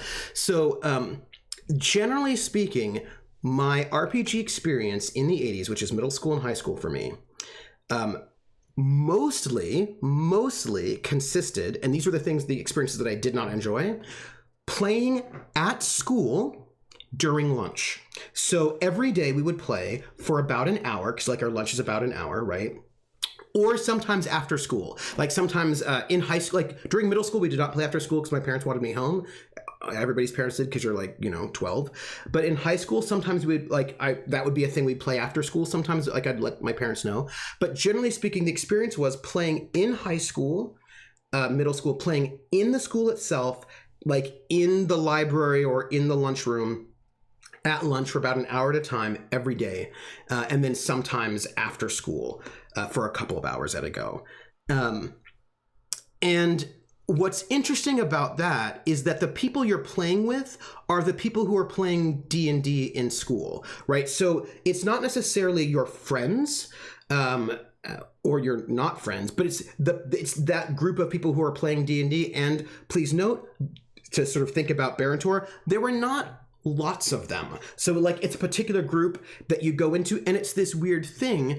And I think there was like a lot of weird gatekeepery things. Like when I first started in middle school, there was a lot of bullying trying to get me to not play, because middle school's kind of the worst. But I stuck with it. And so I think there was something very interesting about that particular environment of high school people who, Falcon says, middle school and high school for me in the aughts, some during lunch in high school and at a friend's on weekends. But what's interesting is that I did not tend to play D&D with those people on the weekends. We almost only played at school because we weren't exactly friends. There was this one group that was actually kind of really bad, but we actually became a little bit more, we were actually more friends. I was more friends with this one group when I was briefly for half a year at this school in Oakland, and the kids there and I became like friends, but they were really, really bad in terms of like, that was where a lot of the rape was happening in that particular group. But they were actually really nice people in their own way, as much as you can be. Iceman says, I like Cards Against Humanity because my brother and I have the darkest British humor, and he's not that confident about his English. Okay. Barentor says, I wonder if that's because folks had different thoughts about what the game was and it just didn't jive or get communicated well. Hi, Lo. I think there's something different about that. I think there's something about... I think there is something about the school environment that... And I think what's tricky about... Barentor, I think what's tricky about the idea of expectations is that it was so early that I don't think a lot of expectations were like... I think expectations are weird because it was so early. My first group was people I was in marching band with in high school. We mostly played Macross. Ooh, Macross. I remember Macross and some homebrews. I remember Macross. Rissa, you are bringing back the memories right now. I'm going to tell you that. I think I wonder if it has something to do with playing every day for less than an hour, that maybe the timing, the pacing gets a little bit weird, or I think it might be, when you're playing, because some people are like, oh, we want to play for really short time periods. Like that's a new thing people are talking about it. I think maybe part of it has to do with the fact that when you're only playing for an hour, a little bit less than an hour, you might not feel like you have enough time, that a lot of RPing wastes time, and you want to get right to it because the time is precious. And so that might be part of it. But I also think there's something about the fact that that the groups that came together because they were all being marginalized and harassed at school, as opposed to they were friends. Do you know what I mean? Like, I think there might be something about that as well. Yes, the worst of the worst, and my bullies want me to say that school was so nice, but the only thing I have to say to her is that I hope her boy is not bullied the way she tortured me, and then I do a mic drop. Yeah. I didn't really see any anime until college. Oh, I grew up in San Francisco, so I actually saw a lot of anime growing up. It was like the early stuff. Falcon says, my first group of classmates from my Christian middle school and I played with them into high school, but didn't go to school with them. Yeah. Mm-hmm. Verum says, what did you play, Rissa? I was also in the marching band. I played mellophone French horn. That's how I met my husband. Mm-hmm. Barentor says, well, back then you wanted XP to progress. So you didn't RP because that would cut down XP. Yeah, that's also true, right? The rules were also clearly... and the thing is, look, some of the stories were pretty epic, right? I mean, there were some good stories back then as well that we were playing. It wasn't like there were no stories. It's just that how we conceived of the story was a little bit different. There were also some weird things about playing back then, I have to say. Courier says, back. Groceries acquired. And by groceries, I mean a metric fuck ton of chips and dip. That's groceries. Artie Snack says, that really depends on what you're looking forward to. I imagine people felt the same way about combat. Clarinet. Well, I mean, it was like, for us, it was almost all combat all the time. Do you know what I mean? And I think that because that's how you got XP, that's what all the rules were for. I mean, remember, there were no skills in D&D First Edition. Like, AD&D First Edition did not have skills. The only people who kind of had skills was the thief. Nobody, like, there were no skills in AD. Like, so, like, basically, the only thing you really had was combat. And thieves had a couple of skills to do non-combat things. And right, so like that's what the game gave you. So that's kind of like the center to it. And of course, but what people were excited about most was getting new gear. Like that was, I want to tell you a small thing. Anyway, but that said, and I was like thinking about combat and memes, although back then we just called memes jokes. Yep. And it was a lot of Monty Python. But what was interesting to me, because this question that Barantor asked was the thing I was just thinking about yesterday. There was that one group that I got to play with them when I was in middle school. I didn't get to play them after that because then I moved. That I did enjoy playing with. And that group were the people in my theater group. Because I played theater. I did theater, not in school, but there was like a semi-professional theater, a community theater group that I did a lot of theater with. And those theater kids and I would play Dungeons and Dragons and over at Ezra and Aaron's house. And we would play for like on the weekend for like 6 or 7 hours. It was like full on Cheetos and Jolt Cola and pizza, like the full on thing. We'd all go over to their house and we'd play for like, 6, 7 hours. And they were all theater kids. And that group was really fun. That was a time when I really enjoyed D&D. I will note there was more than one girl, because we were very young. There was more than one girl in that group. Everybody was a theater kid. And we were playing for long stretches of time, and we were all friends also outside of the game in interesting ways. So that was a game that was different and that I really, really enjoyed. But again, that stopped playing. It's the embouchure. Did you run into the people of the past? I still love long games. Jolt Cola. All my groups have been on Discord so far. I'd like to do an in real life, but it seems a lot more costly. Oh, that thing you do in real life doesn't have to be costly. Jolt Cola was a cola. It was a cola in the 80s that added caffeine. No, double the caffeine is I think what they said, or like double the caffeine and all the sugar. It was a soda that had extra caffeine. It was meant to like give you, it's like an early energy drink before energy drinks were a thing. Yeah, sort of like Mountain Dew. My weekend games were like noon to midnight, mix of 16-year-olds and 30-something-year-olds ex-military. Roll damage. Yeah, I had a group we played all weekend, like start noon on Saturday and sometime in the afternoon on Sunday and then sleep later on. Yeah. It was like two types of coffee. Yeah, it was like, yes, Courier 3 is correct. It's like the proto Red Bull. Yeah, and it was like super, is it like Africola? No, I think Africola is not as caffeinated, I think. Yeah, it was super terrible for you. Let me read this for a moment, this message.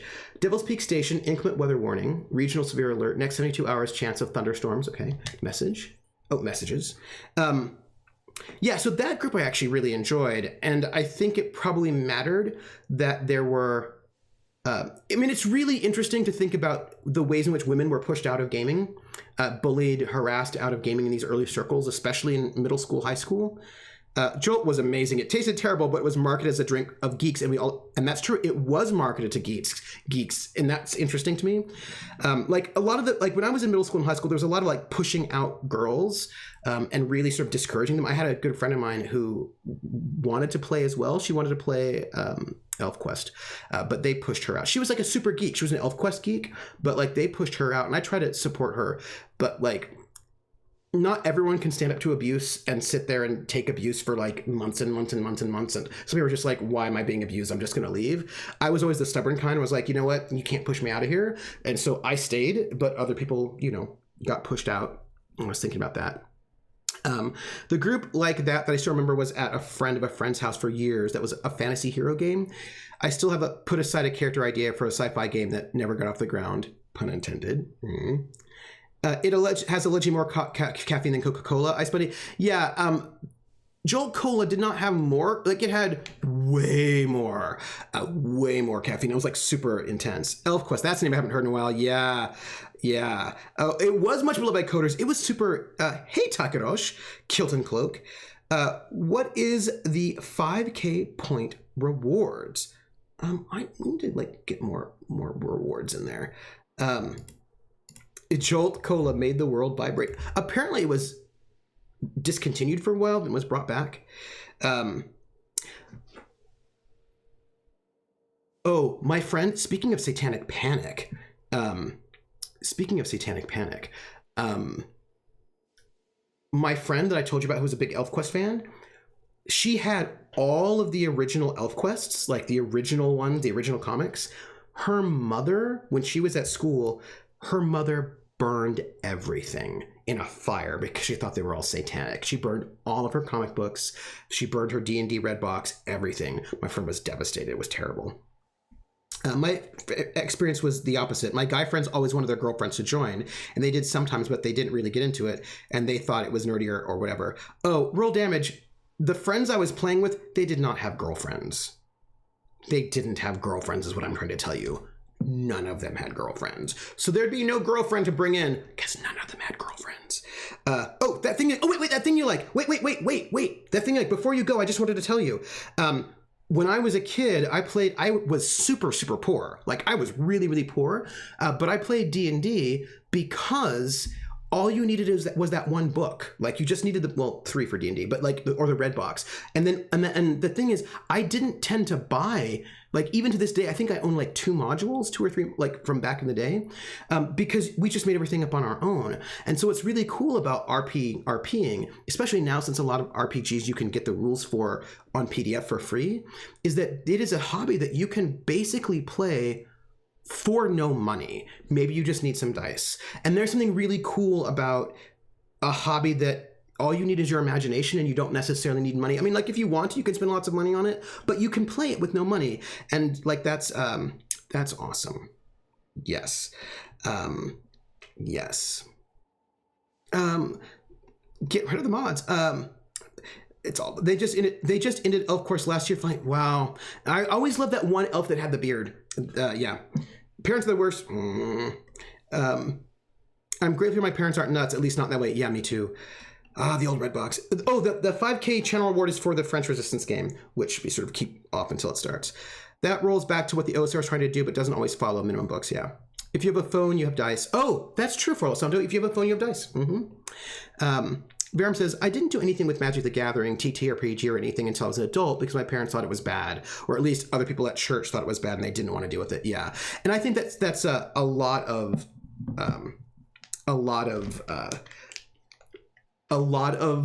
like, I think a bunch of people sort of in a certain generation were sort of not really allowed. I think Barantor can talk about that too. Like it was difficult for them to play because of the Satanic Panic.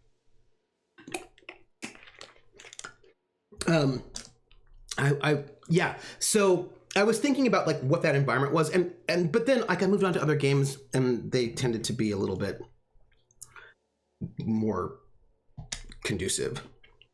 Scabby Neck says, I had to hide D&D books from my grandparents when I visited them. They were avid watchers of Pat Roberts. Ooh.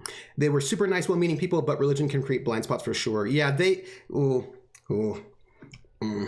Especially like if you have a charismatic leader who's sketch, who's like, you should love Jesus, but you know what Jesus says?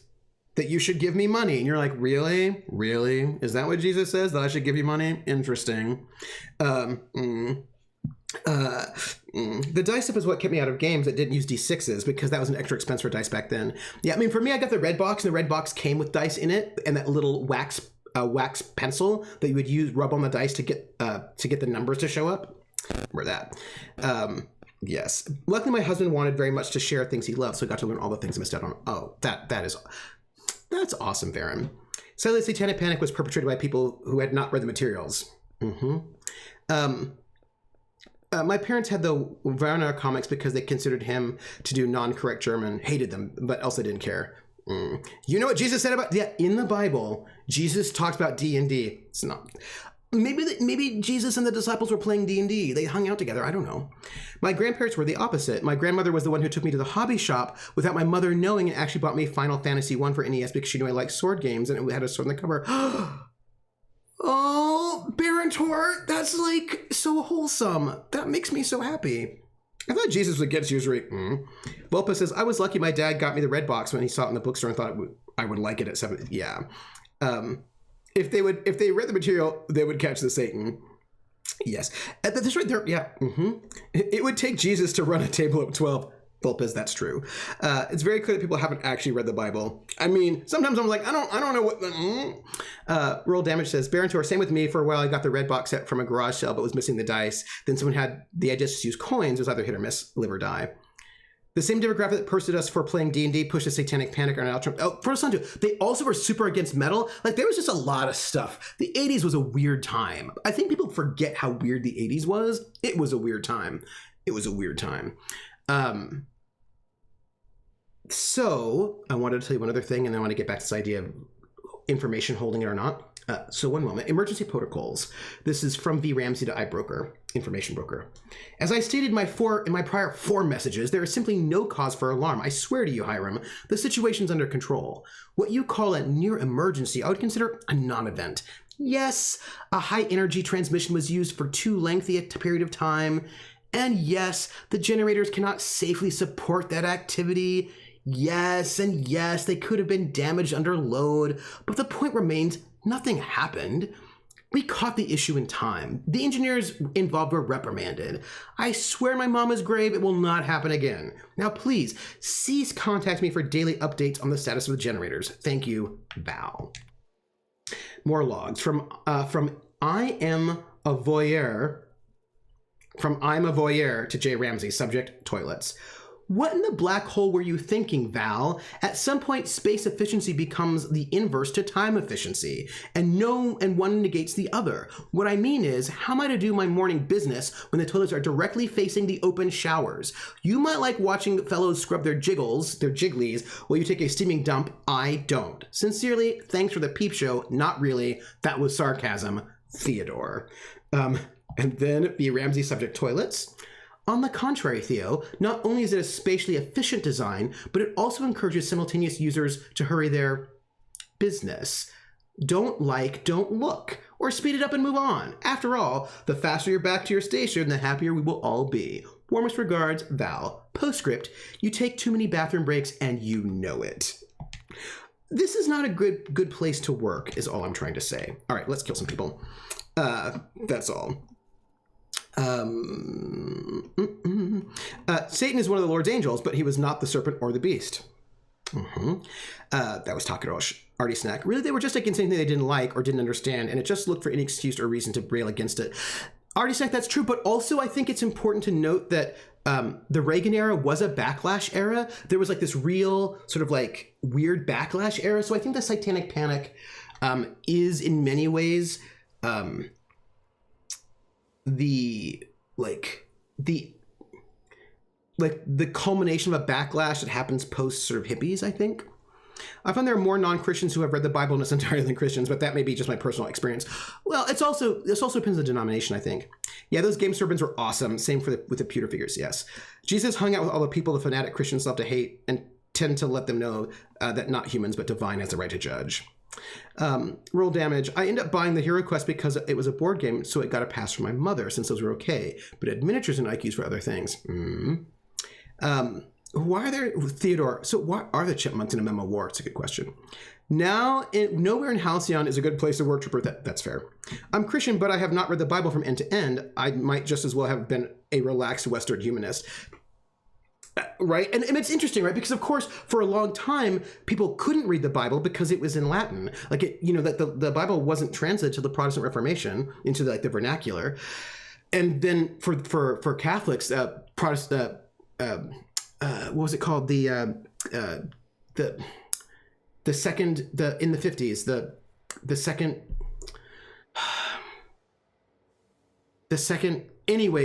Vatican II.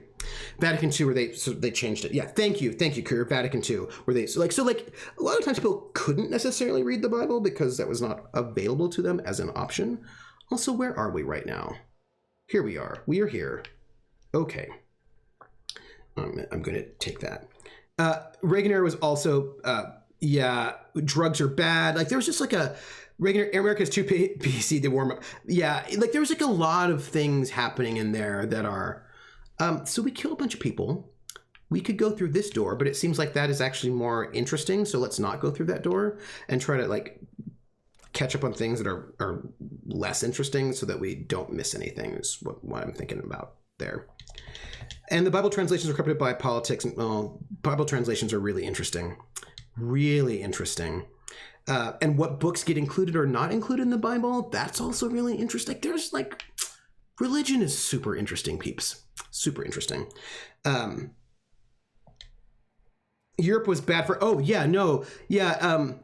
Chris says, yeah, as always, reactionaries are global. And it's true. Like it's not just the US. These are, so interesting. So interesting.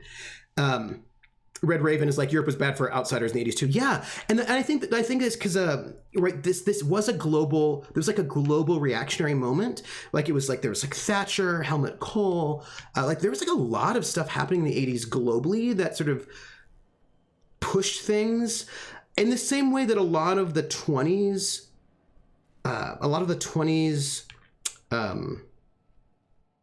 cosmopolitan shifts and changes were also global. That wasn't just in the US. It was also happening in a lot of places, Japan, etc. I was like, it's interesting. Trump is the new Reagan. As a lit major, I've read the thing through twice because if you're studying Western lit, there's too many biblical references you'll miss. C Spider says, so I'm Catholic. Fun fact, back when I was a kid, I got a New Testament for my first communion. I love to read the book of Revelation over and over and over. It makes sense. That tracks. Not Shadowrun GURPS Hacker. So Haxars. Trump wishes he was Reagan. He's the literal reading of the Bible is a relatively new phenomenon. That's true, actually. Like the last 150 years or so, most priests were taught that the Bible meant to be read figuratively. Yeah, that's actually it's so. And of course, there are also cultural differences between countries in how they interact with the Bible, which is really interesting to me, in terms of how literal or how figurative you. Oh, hi. That person surprised me and I killed them, and also I'm carrying a shotgun, which is not what I want to be carrying. Yes. Well, both ignored pandemics that killed hundreds of thousands of Americans and massively cut taxes for the wealthy, and both are massively racist. In a way, Reagan and Trump are basically the same person. Oh, hi. How are you? Oh, hey, you've got a flamethrower. And Nyoka was injured. What's up with that, everybody? Hold on. Why are you trying to kill me? I'm chatting with my people right now. Come on.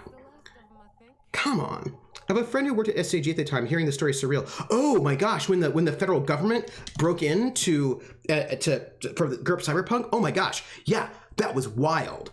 I actually own 3 or 4 translations still. King James International because they have the same. Takadoshi SJG is Steve Jackson Games, and they wrote one of the first Cyberpunk RPGs. I think Cyberpunk 2020 might have been first, and then their book, GURP Cyberpunk. One of the reasons why their book came out later was because while they were working on it, the FBI raided the home of the authors because they thought they were trying to make a handbook on how to hack for real, even though this was right. And then they stole their computers, and then they wouldn't. And even though they dropped the charges, they wouldn't give the computers and the hard drives back so that they had all the manuscripts. And out of this incident, the EFF, the Electronic Freedom Foundation, was founded basically in the wake of this incident. And Steve Jackson Bank, and they're sued. They were able to get their stuff back. I think almost all of it. And of course, the game came out. Right? Yeah. I had mandatory religion in high school, and I was bored. It was only because the government wanted to teach people of others' beliefs. Christian. Yeah. It was like a big deal. Was it GURPS? No, it was GURPS. It was GURPS Cyberpunk. And I believe they actually then started when they came out with a supplement, they marketed it that way. They're like, hey, this is the book that was seized by the FBI. My freshman and sophomore years of high school was a Christian private school. The Bible classes were mandatory. Yeah. How to hack in real life. Roll 1d20. Yeah. I mean, you're like, that's not how that even works.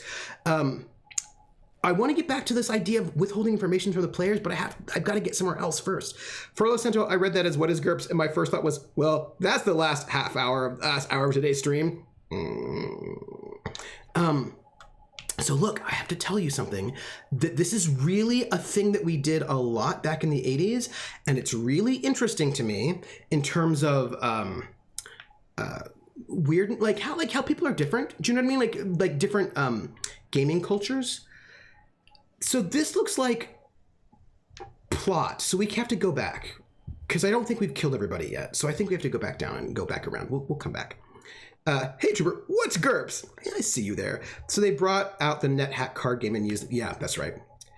So, okay, wait. So I have to tell you this thing. I feel like, first off, I think that my groups are probably the only ones who did this, the ones that I played with. Maybe other people did as well. I don't know. I would be really interested in knowing if other people also did this or if this was just us. So I want to tell you. So back, sometimes it's also the start of the middle. This is fair. So this was a thing that was protocol when I was playing D&D back in the day, right? So this is our AD&D era when we were super gamist and it was a lot of combat. Do you guys remember trying to explain role playing to people who didn't know about it in the 80s? Always such a weird conversation. Yeah. It was always like, it's like improv radio plays. That's kind of like just what we said. So here's this thing we did. And remember, the context is we're still in full-on AD&D first edition, lots of murdering, a lot of traps, right? That whole scene that you can imagine. People knew what D&D was. They're like, oh, I know that. And you're like, no. We don't actually sacrifice people. It's like Choose Your Own Adventure books. Yeah. Oh, that was a good one too. So here's a thing that we did. And I want to know if anyone else did this. And my thought is probably no. Like, I think probably no one else did this, but, a lot of traps, so much graph paper roll damage, so much. Oh my gosh. So actually, you know what we would often say? We would say was things like, we didn't say collaborative storytelling. We'd say things like, it's like, playing cops and robbers, but with rules. Like, they're like things like, like we, as kids, we'd play outside, we play cops and robbers or Charlie's Angels, whatever, and we'd be like, boom, boom, I hit you, and you're like, oh, no, you didn't, right? But now you've got dice to, like, decide if you did or not. So that was one we would do. Okay, so anyway, this is this thing we did, and I have to tell you, because I don't want to forget it. Yeah, Cowboys and Indians. Grimtooth would have been proud of my dungeons back in the day. All right, so this is what we did. I want to know if anyone else did it, and I imagine no one else did, and this was the protocol. Your character it was yours, right?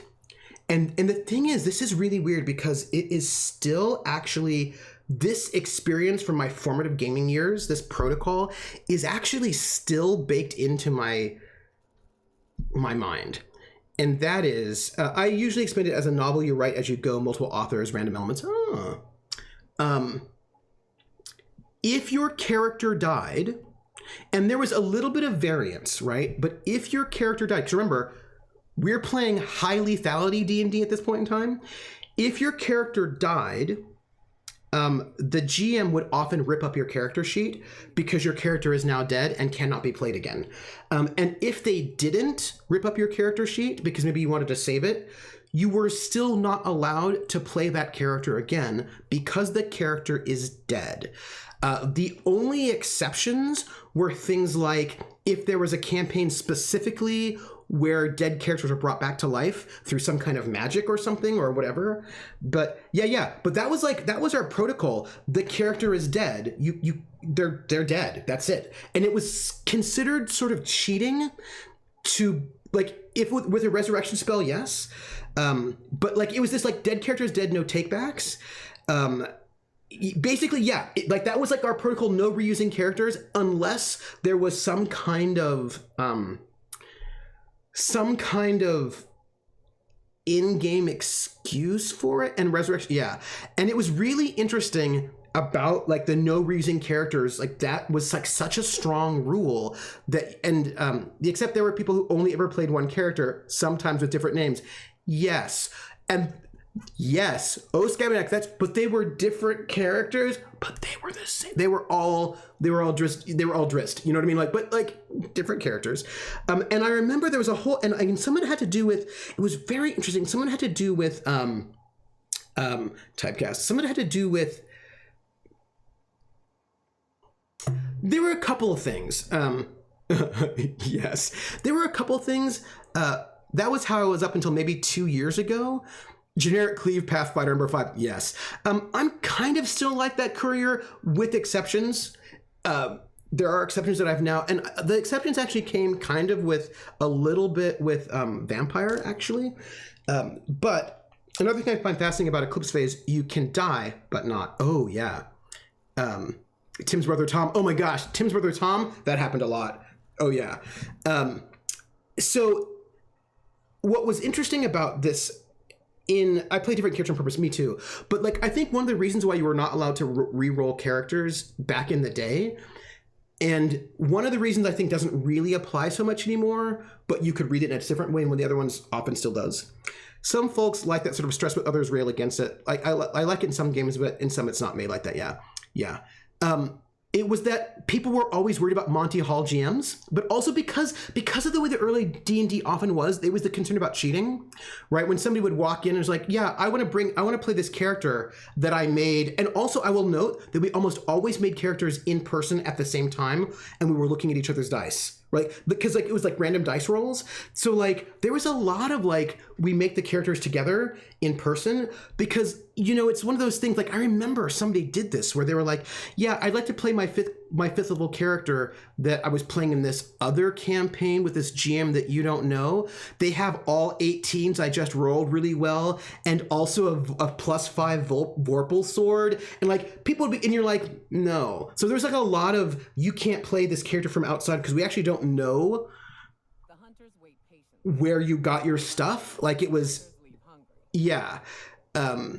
Yeah, so like that I think was quite a bit of it because of the ways in which D&D kind of manifested back then, right? That kind of reusing character was always like, we don't really know if A, you were cheating, or B, your GM was like a Monty Hall GM, like we don't know. And so there's a lot of not really allowing people to sort of, yeah, it was interesting. But like also, if your character's dead, your character's dead. You can't reuse them. Courier says, I reuse Shadowrun characters now because I rarely get to play SR anyway. Okay, Courier 3, this is the thing I wanted to tell you about, which goes back to Vampire, which is really interesting, and I really want to bring this up. I think is super interesting about reusing characters. For Los Santos says, my favorite Grimtooth's trap was the Blodo-Modo bottle. When you stick your hand in the unbreakable bottle, your hand gets permanently enlarged. Good news, you have an unbreakable bottle. Bad news, you have a hook for a hand. A lot of distrust, yeah. Oh yeah, I remember the first time I told people make characters at home, and yeah, showed up with every set at 16 plus, and you're like, Oh, back in the days, yeah. D&D was a lot of players versus the GM, that competitive mentality, and in that competitive mentality, all of a sudden it becomes like your relationship to those things change a little bit, yeah. Dwarf Liver Demon Cleric, Dragonblood Sorcerer with Breath Attacks, Blade Master, Caustic Bear Rider, Half Elf, Eldritch Knight, Wild Oath Paladin, Get a Good Necromancer, Swashbuckling Rogue. Now I'm going to be a Zealot Barbarian. That's cool. For it looks like there was a Kickstarter for a hardcover collection for the Grimtooth's books in they had a 17k goal and they rolled 170k. Wow. Scabby Neck. Yeah, I think all the ridiculous stats were born out of playing a deadly system with permadeath when the goal was to win. Yeah, right. So that becomes this thing. Like, that was interesting. Roll Damage said, my group never cared much about that kind of stuff until a hardcore power gamer started playing with us for a while. We never had a problem with cheating until he started coming to games with characters with like 3 18s and all the others over 14. Yeah. But Monty Hall GMs were also seen as a problem back in the day.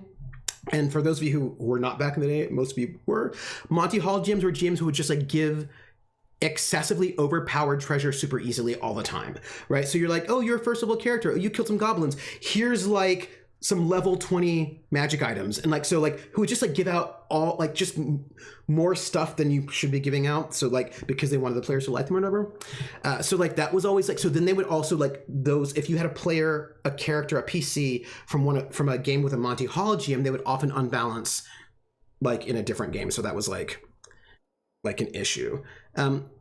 I don't mind min-max players if they are team players, right? As long as they're team players, then it's fine.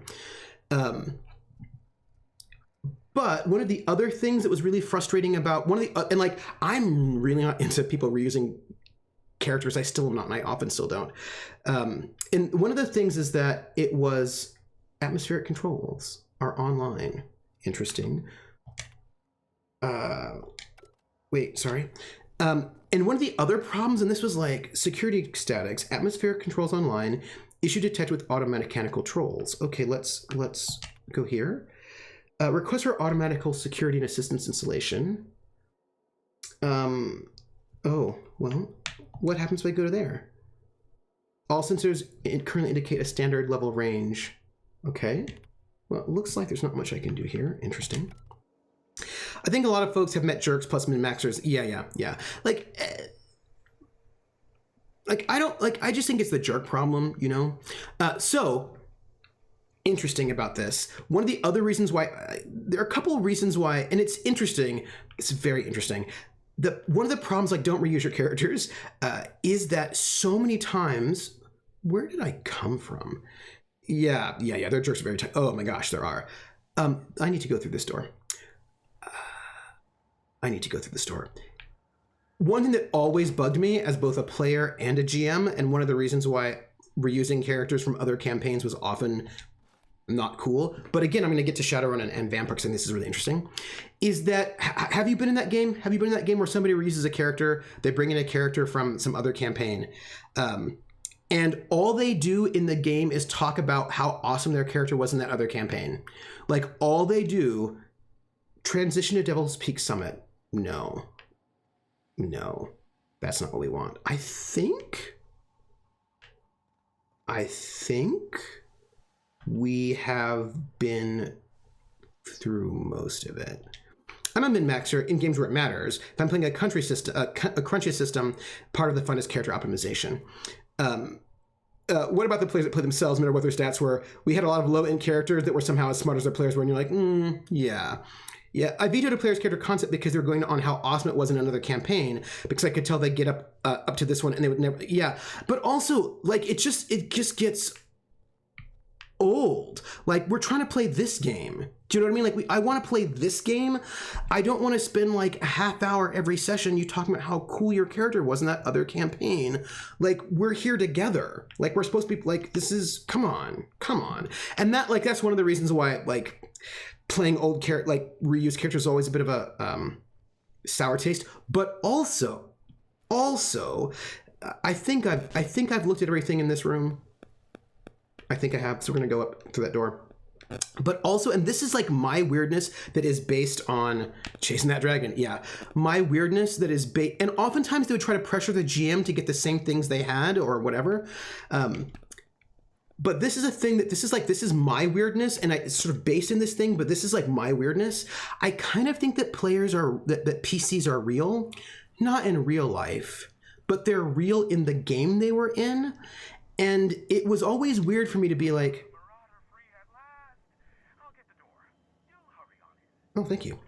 Especially those players who argued because the other GM let them do this awesome thing with the same character, and you won't even let them do the. Yeah, no, I hate no, me too.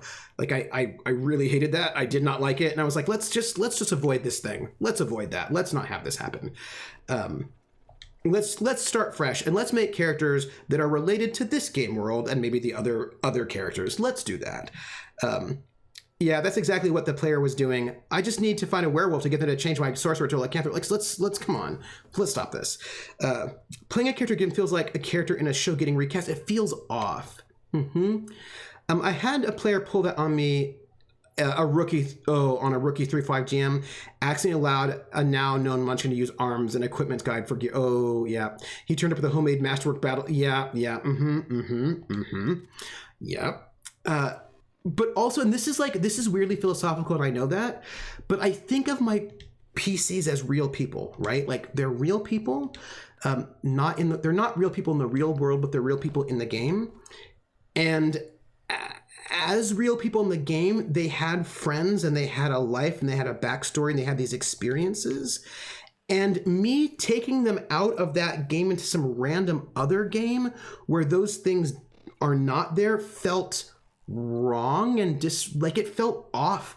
It felt disrespectful to the character. Like, this character was friends with this other PC, and that other PC doesn't exist in this game, and so it didn't feel right. Like, it felt weird to me. I didn't like it. It felt off. But that leads to the exception, which goes back to you, Courier, actually. But if you are a lycanthrope and change to a hybrid or wolf form, I run your character because you can only control the actions in humanoid form. But that's not how it ran my other game. And you're like, So this is a thing that I think is like an exception that is really interesting. I maybe the computer should not be sparking. Perhaps I think I need to go this way.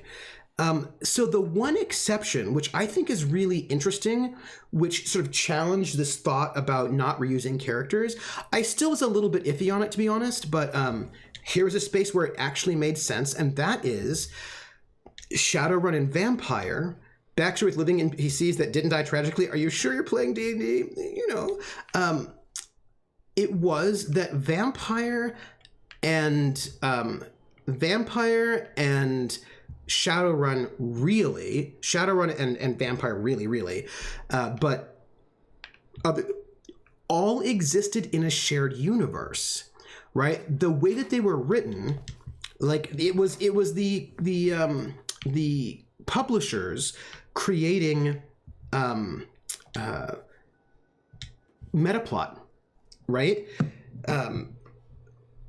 Yes, one-shots were the exception to the reuse rule. That is correct. One-shots were totally the, like, and to me, in this day, I still don't tend to reuse except for one-shots. Like, one-shots is the reuse rule, right? So, like, and Falcon, totally me too. But it was that was a funny thing where once, like, Vampire the Masquerade and Shadowrun really started doing metaplot, wherein it, and doing these kind of setting books in that way where they're like, oh, this is the mayor of Seattle, and then this mayor gets assassinated and this new thing happens, and players were expected to incorporate the meta plot into their home games.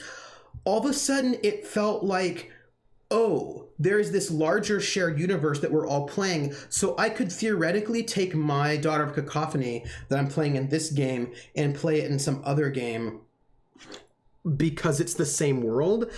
And that has been, I've not, no, but I, not yet. But, and that was like really interesting. And I always felt a little bit uneasy about that, a little bit, because actually, no, our campaigns are not the same. The things that my VTM GM did when we were running that one game in San Francisco, those events probably didn't happen in your campaign. And like in that one game where my character inadvertently, by accident, helped raise Set, and that was really, really bad. That didn't happen in the other games.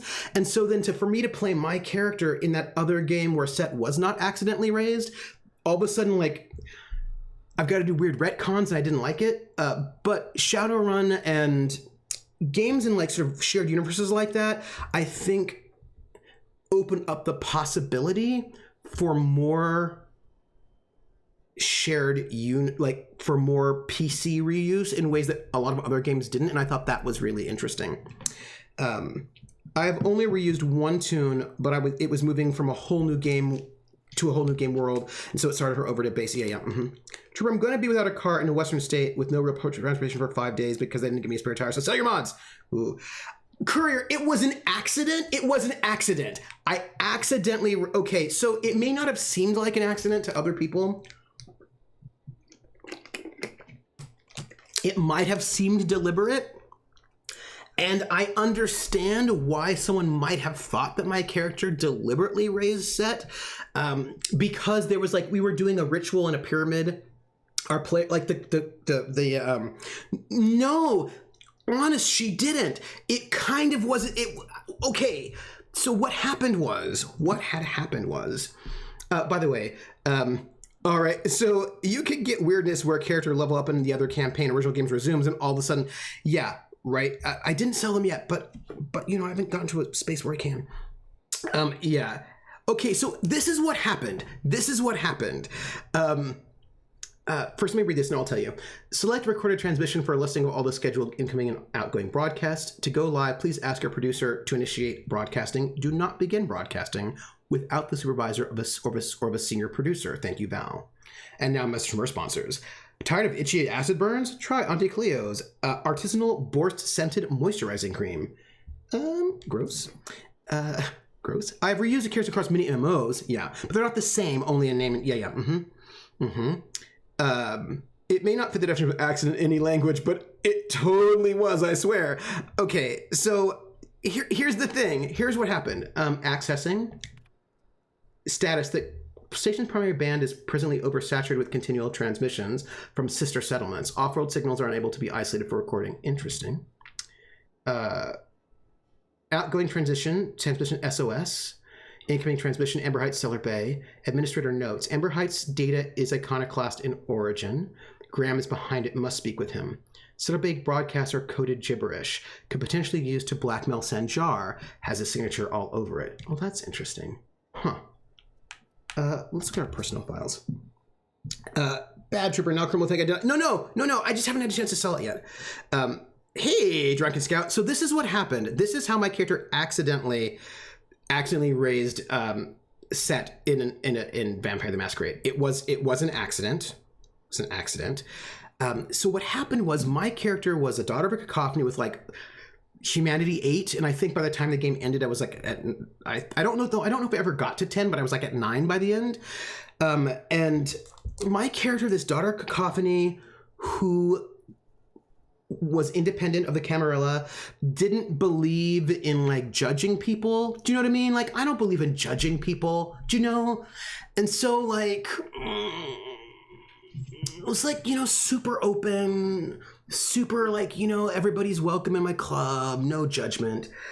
And in the very beginning of the campaign, there were a bunch of murders going on. People were murdering some vampires. Vampire with Humanity were super annoying paladins. I wasn't a paladin though, actually. I wasn't, because I wasn't really, I was more hippy dippy than I was paladin, because paladins could be like, no, don't do that. But I was like more like, you know, like it's all cool. I was super hippy dippy. And like there were these murders going on and everybody in the group was like, it's the Sabbat. And so we like went over to Oakland to kill the Sabbat. But my character was like, well, we don't actually have any proof it's the Sabbat. Like you just assume it's the Sabbat because they're Sabbat, but like, why are we judging people, man? Like, we shouldn't be judging people. And when we got to the Sabbat Club, the other PCs just started like, yeah, super hate Ashbury sort of vampire. Yeah. Just started like attacking the Sabbat in a Sabbat Club. And that was super a bad idea. And we all started getting our asses kicked. I was not fighting because I was like, why would I fight these people? I have no reason to. And so I talked to the head of the Sabbat and I was like, hey, I'm really sorry for my friends. Like, I'm really sorry. And like, I apologized. I made up for it. Well, the thing is, I didn't want to judge them. Like, I'm not going to judge them. Like, because I hadn't met really many Sabbats. So like, I just heard stories, but those stories were from the cam. And like, you know, how do I know they're true? So like, I didn't know those stories were true. And so like the Sabbat leader stopped attacking my friends. And like we were able to leave, and the Sabbat leader was very kind and friendly, very nice, didn't lie to me in any way. And like, so, you know, I was like hanging out at the Sabbat bar, like in off times, because the head of the Sabbat there was kind of nice. I didn't join the Sabbat because I'm independent, like, but I'm not judging. And like, they were very friendly. They didn't do any, it turns out there was like a, like the murder was actually being done by like a Tremere who was like trying to frame some other primogen so they could get powers, like a whole other thing. Yeah, so basically there was like all that murder was actually a Camarilla thing. Isn't even like I'll fight in self-defense by like batting my weapons. Yeah, so like it was, and this is what happened. So my PC is hanging out with this like in the Sabbat bar, but the other PCs don't actually know this, but like the Sabbat were fine. And the head of the Sabbat tells me this terrible story. It was really bad. He had this lover who was a Setite, and she was murdered terribly, and she died. This Setite girlfriend. And he was very, very heartbroken about her death. And it was like super sad. He lost his girlfriend. He was heartbroken. I felt really bad about it. So this was like happening in the background. In the main part of the campaign, our characters were doing all sorts of stuff. And in the end, we were going to go to Egypt to do this ritual inside this pyramid to stop some bad thing from happening. Like there was some kind of like, it wasn't super bad. It was like this kind of like, we were going to do something. It was like a ritual to, it was like, oh, I think we were going to resurrect somebody. I don't know. There was some kind of ritual we were going to do that was sort of fairly innocuous. It wasn't that like big of a deal. And then my Sabbat friend asked me if I would change some of the ritual a little bit, if I would like tweak the ritual a little bit, just so that because if we, although remembering that maintaining your humanity means feeling of guilt, so he just asked me to like change the ritual just a little bit, because if I change the ritual, right, I think the ritual we were going to do was like to give us a magic item or something. There was some kind of thing that was like a little bit self-centered. We wanted some kind of powerful thing. And anyway, he was like, hey, if you just change, like I fed off the willing, right? I only fed off the willing a little bit. It was all that. So and like I had people I had a willing coterie of basically groupies. It was like I was there. So anyway, if I changed the thing a little bit, it would bring back his dead girlfriend. And he's like, I'm so heartbroken over my dead girlfriend, my dead set tight girlfriend. It's this one way in which you could like, do a really good thing by bringing her back from the dead because she shouldn't have been killed. And sure, we wouldn't get this magic item, but like I would be doing this really good thing. So I had a herd, Krellin.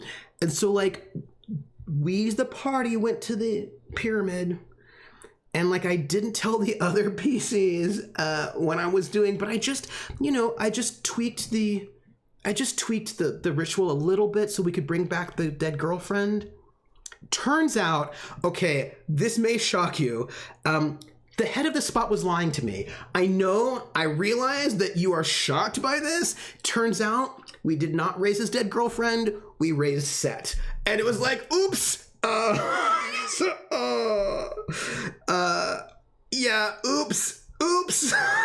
So it was like, wah, wah. So I know the head of the spot was lying to me. I just, yeah. But like, so it was bad. It was bad. I'm shocked and appalled at the Sabbat's underhanded tactics. What?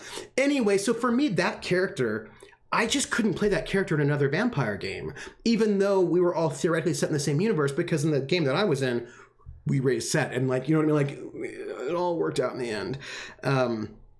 A good storyteller loves something. Yeah. A liar. What? So it was just one of those things. Like I felt like I could, like, and I loved that character. That character was amazing. I loved her, but I felt like I could just never play her in another game because it wouldn't make sense. Do you know what I mean? Like it wouldn't make sense. Like it would feel untrue to that character to bring her to some other random vampire game where like none of that had happened. So yeah, so I just didn't. So like I just generally speaking don't tend to reuse my characters because it often just doesn't actually make sense for me in my mind. Look, people, sometimes you're helping a friend and accidentally raise an elder god. It happens, okay? Yeah, totally. If I'm reusing a character in SR, it's because they were retired from the previous game, or there's some way in which maybe sometimes like a city move can work. But what about in the Society of Darkest Night Cell? Yeah. Do we get more of Lord Cuthbert? Like I could not play Lord Cuthbert in a different Good Society game. Like, and I actually think with a lot of the indie games, it's even more so than it was in the past. Like I know that now with Adventurers League, it's kind of made for you to bring your characters to different campaigns. But I really feel like especially in indie games where you're making the characters together, like I just could not see playing Cuthbert in a different game with like if it were the same group of players and the same facilitator and we did like a Christmas special, totally. But how could I play another game of Good Society without the same character? Like that would be hard. Yeah, Adventures League is totally different. Yeah, like that would be really weird. Yeah, and like Cuthbert's story is over. Do you know what I mean? Like it just kind of doesn't work for me. That said, there are ways in which I think you can let me rephrase this with I statements. There are ways in which I could feel okay reusing characters. The circumstances are small. There are not a lot of circumstances where I feel like I could reuse characters. And Colonel, I was talking about how this ties back to my old experience playing D&D. This is how we did it back in the day. I'm so excited to tell you about Teresia's metaplanar quest for the Sevens. Ooh. By the way, personal files for Hiram Blythe. Dare I say, the future's looking bright. Indeed, I can run a full gamut of operations without ever leaving the sanctuary of the broadcast room. Sanjar and Graham are living up to their promises and have not interfered with initial broadcasts. The deal is holding, and I believe I can make a life here. Ooh. Reusing characters is easier in murder hoboing. Yeah. One shots is fine. But when it comes to like when you're like making a really like in-depth character that's all these character connections, it's really hard for me to reuse them. The exceptions are one-shots. But then I tend to make like one-shot characters that I just kind of use for one-shots. Dim has been running the same SR universe since Corp Sends. There are some of my retired characters that have shown up as NPCs. Mm-hmm. The cause of the same people for Extra Special Eva Bonsai. Yes. I don't like reusing characters, but because I feel like the characters are written at least partially by the story. That's where I'm coming from too, and they have yeah, that's really, and like they have a world, they have a life, you know what I mean? Like they sort of exist. But there are some exceptions. Characters made specifically for one shots. Like if you're like, we're gonna do D&D one shot, like, oh, you know, like this is, I'll have to make a new one, but like one shots are not the same for me because they're not, that character doesn't exist in the same way as like other characters do for me.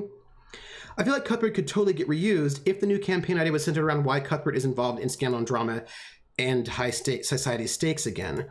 The tricky thing is the only way I could reuse was Cuthbert in a campaign that was not with the same players. Like it was the same players, totally. But the only way I could see reusing, that's hard because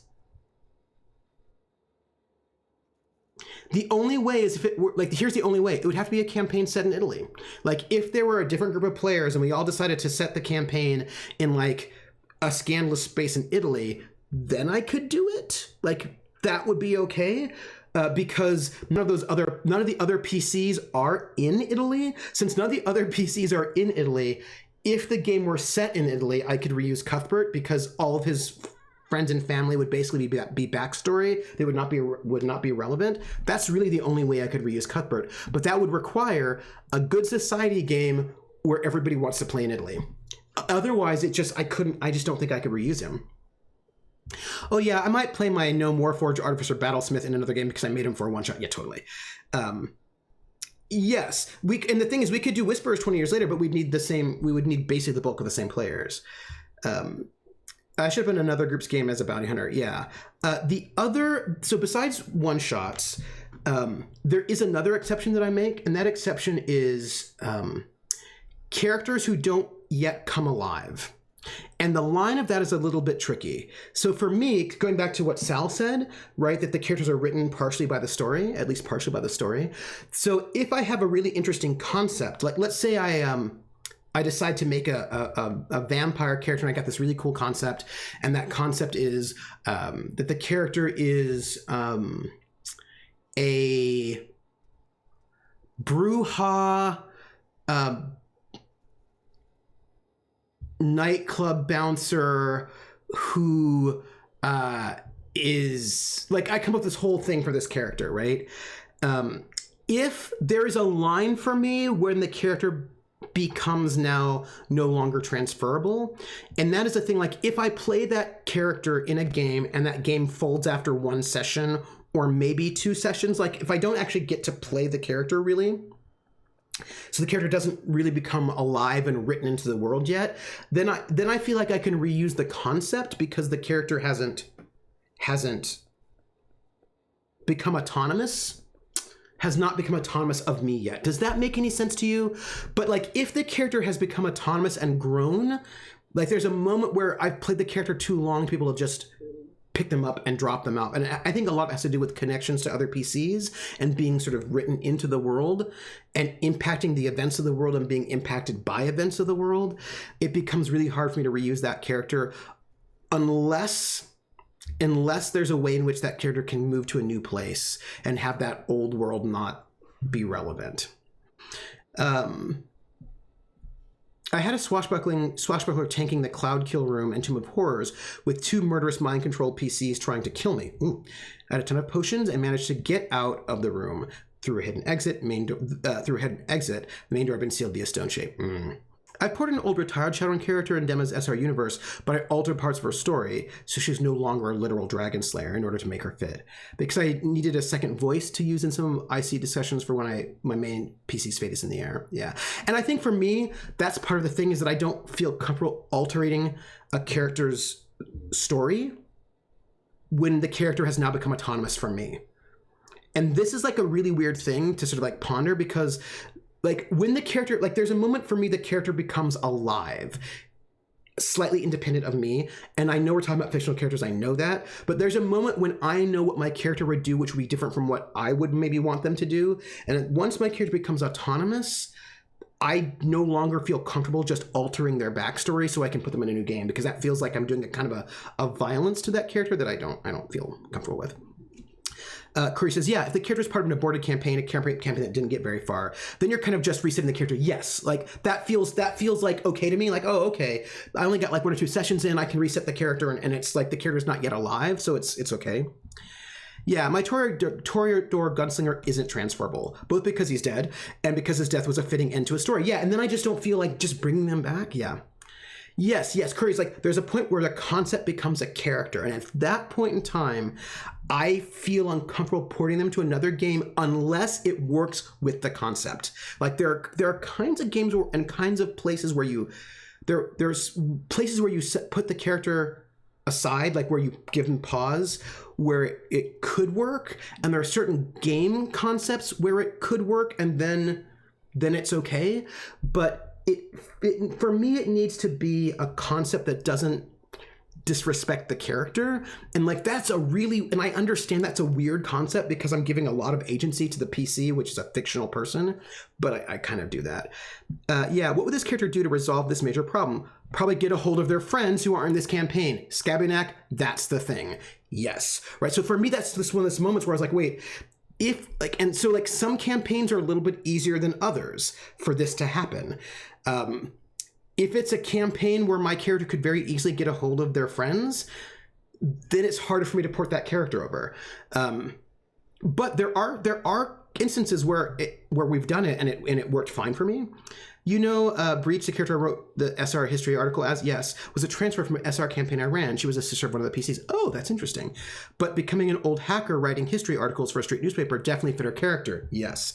And the campaign she was transferred from was set in the 2050s, so she moved to the Corpse Ends. But yeah, right. See, Krellin, that's a perfect example of one of those things that is a kind of a transfer that works for me, because it all works in character. It's like, oh, this works in character for me. My character would do this, and it makes sense. Like, there's a way in which that becomes like, that's an example of a character transfer that works for me.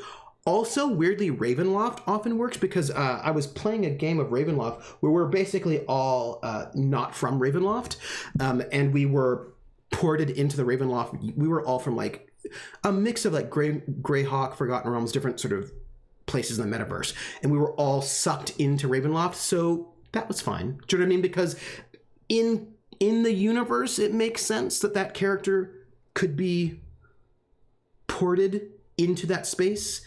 Right, so Ravenloft worked. That worked.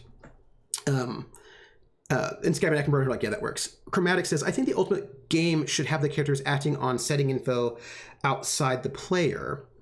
The ultimate story inside jokes comes from the characters, not the players. And of course, as an actor player, like as a player, I'm an actor stance player, so that's what I like. I know that there are players who don't like that, and they would have different ideas about it. You know what I mean?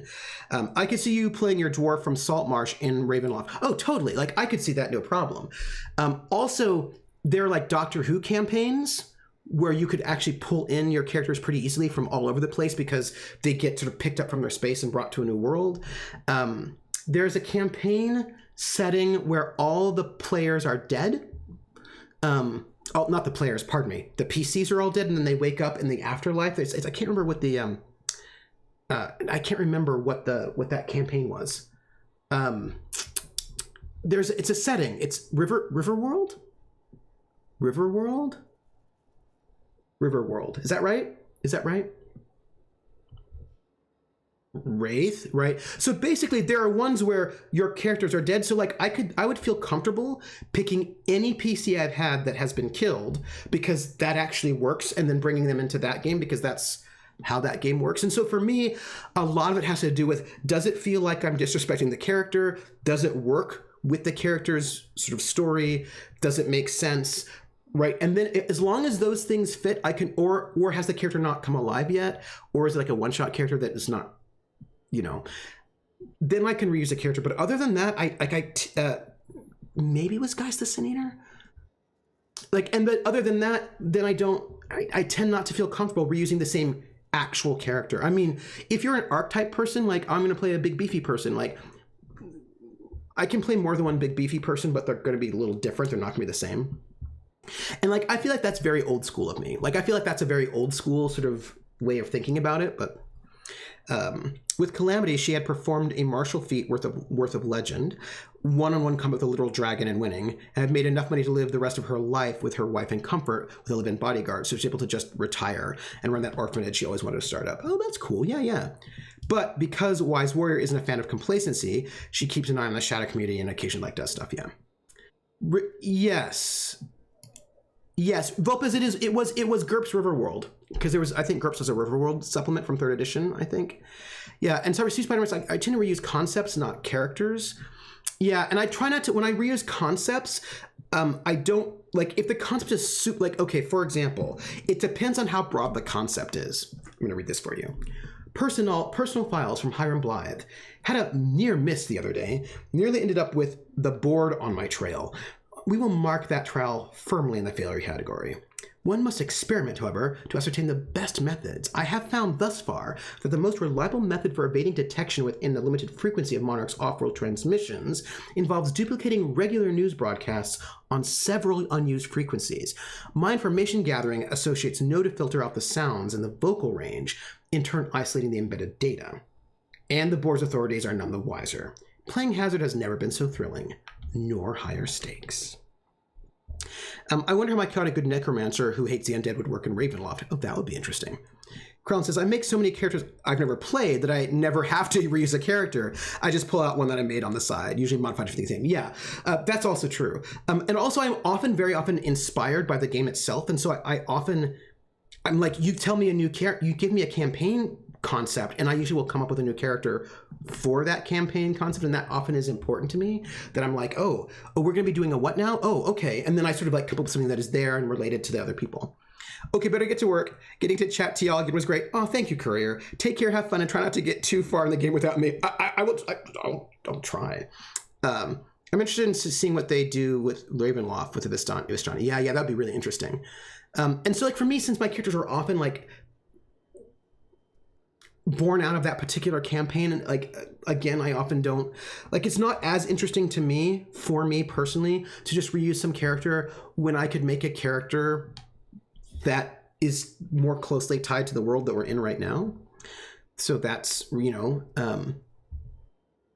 one of those things that sort of hit me. I might reuse my chaotic good Necker in a game outside of Adventures. Yeah, but I feel like Adventures League is a different beast again. Like Adventures League is like, you know what I mean? Like Adventures League has a different vibe to it. Like I feel like that's like an exception in a way. Personal files from Hiram Blythe. Pox it all, those imbecile children, in their hatred of each other, Sandra and Graham have oversaturated my key bands. They'll take down each other all right, and me alongside with them. I should have never invited them to play. But what do I do about it now? What to do indeed? Can I begin broadcasting? Authorized broadcaster, don't even try to pretend you're unaware that all broadcasting isn't currently locked down. Please return to milling about the break room and lamenting that internship in corporate arbitration you never finished. Or to override the lock on the recording, simply enter your admin username and password on the command line. Oh, you can't? Maybe you should have been nicer to Val. It's fair. That's fair. Adventure League is pure game as gameplay. Your PC's left a character in a story and more of an avatar in an MMO. Yeah. I mean, yeah, it's like a bunch of linked one-shots. It's different. I'm not mad about it. It's just different. Linked one shot. Yeah, it's just different. It's like my mindset about it is different. And so it doesn't, I hope this, watching me. I always feel that somebody's watching me, and I have no privacy. Whoa, I always feel that somebody's watching me. Tell me, is it just a dream? Super Dylan, welcome in. How are you? We're playing Outer Worlds and talking about reusing characters in RPGs and if we like it or if we don't. And I was just sort of like talking about how it's this like old school mentality I have that you just don't reuse your characters in tabletop RPGs. And that there are a couple of exceptions of when you can reuse them. Like if the game is a dimension hopping game or you didn't play the character long or like certain things like that. But, you know, just like this kind of weird. And the thing is, I also recognize on one level that that's a little bit ridiculous. And like, why can't you? And like, you know, do your thing. But thank you, Rissa. But it's like, I'm probably going to play to like 320. But like, it's just this weird thing. It just feels kind of disrespectful to my characters once they become alive. If they're not alive yet, then it's fine. But once they're alive, it feels disrespectful. The rules for reusing characters is like the definition of MVP. Yes, it is. And like, but I will freely acknowledge that though. I will note that it's a little bit like, you kind of have to feel it out, you know, like you kind of just have to feel it out. It's like, do I feel guilty? Like, would I feel guilty about this? Or would I feel like somehow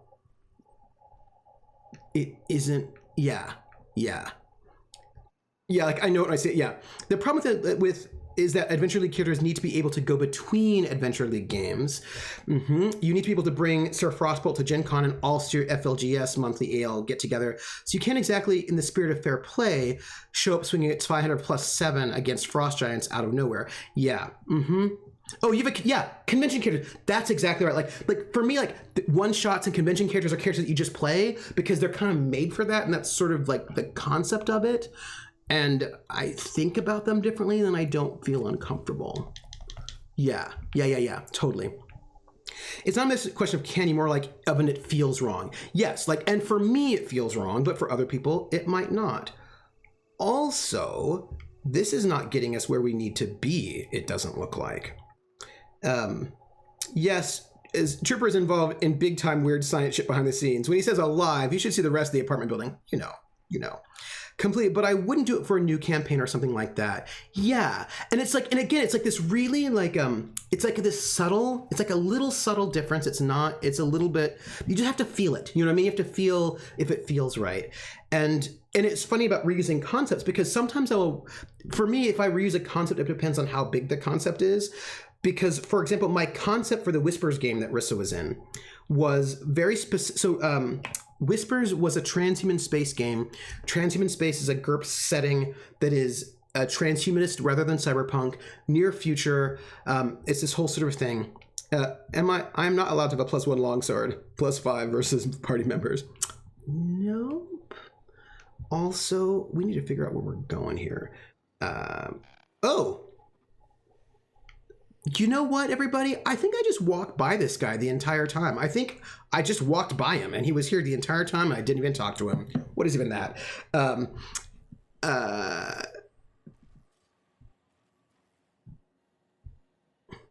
think I just lost my complete train of thought. What is up with that?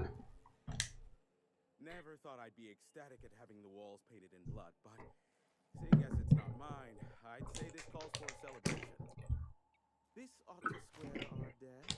One hefty payment for a highly valued service rendered. Oh, thanks. I do wonder why Nyoka has brought you to me. It is a question. Allow me to pose my question in another manner. Why, in the nebula, are you here? Interesting. Yeah, and it's just kind of a funny thing. And also sometimes, concept. That's what it was. So that's a and the pitch that the GM gave to us for this game was they were all going to be private detectives specializing in informational sort of AI crimes. Trooper, that man standing alone in the middle of a room looking at his data pad. Why have you not picked his pockets clean yet? Sal, I can pick his pockets. I forgot. I'm going to pick his pockets. It's going to happen. I'm going to do it. I mean, there's just one type of melee fighter I like playing, nimble swashbuckling in that regard, and I always reuse that broad concept, right? But that's a really broad concept, right? So for this game, they're like, private detective, information crimes in the independent city of Montreal, in this transhumanist setting. And so I was like, okay, what would be really interesting in this setting? I was like, oh, I want to explore a single dad widower who's bigoted, who's like very conservative, like sort of like bigoted against AI, for example, and also a kinesthetic learner who's a Luddite, and like the concept was basically like what do you do with a really physical character in a world where physicality is no longer valued? Was like kind of like the tension of that one. Is like, okay, so I want to think somebody who's like, so I spent all these points on combat skills that I knew I probably was not going to be using, and also didn't in the end. But like that was like the concept was like this kind of like physical character in a non-physical world who's this and that, and like that is way too specific of a concept for me to reuse. Like I just can't reuse that concept. It's too specific. Nimble fighter is a concept I can reuse. Criminal is a concept I can reuse. Socialite is a concept, but like that one concept was way too specific. Way too specific. I don't think I could reuse that concept. Do you know what I mean? Like some concepts are too narrow, and if I reuse them, it feels like I'm not doing anything new. Yeah. Food come up, but is there too much pizza? There's never too much pizza. For some strange reason, my Shadowrunner were not allowed to have a monofilament sledgehammer. What's up with that? Yeah, when you go for that precise, it could just feel wrong. Like it just would feel wrong. What do you do with a problem like Gianni? Yes, Gianni. Yes. Allow me to I told you I'm looking for a certain information broker. You're not an easy man to reach, broker. You know why I'm here. Can we continue our conversation with the income now? Yeah. If you insist. As I was telling you before, I am the premier broker for all of Monarch. Phineas must have sent you. He's the only one insane enough to send someone to Monarch to rush me. I knew it was only a matter of time before he came a-knocking. Look, I might be late, but I fulfill my contracts always. Okay. Oh, you do you? I have lost track of the number of beers you owe me for chasing raptidons off your stoop. Careful, I know that line. I use it all the time. I take offense to that. Look, okay. It might take me a while this time. Why is that? I'm awaiting but a single incoming transmission containing the information we desire. But MSI and the Iconoclast are clogging the airwaves from Stellar Bay and Amber Heights. Oh, I see. War against each other, they're scrambling each other's outgoing transmissions. Oh, I see. So I was thinking about another concept which is interesting, which is like for me, like nimble fighter is a really broad concept I can sort of come back to. Criminal is also a really broad concept because there are many different types of criminals that I could come back to. One that is a little bit of a like trickier reuse concept is the journalist, because I've played more than one journalist. I've not played a lot of them, but I've played a couple.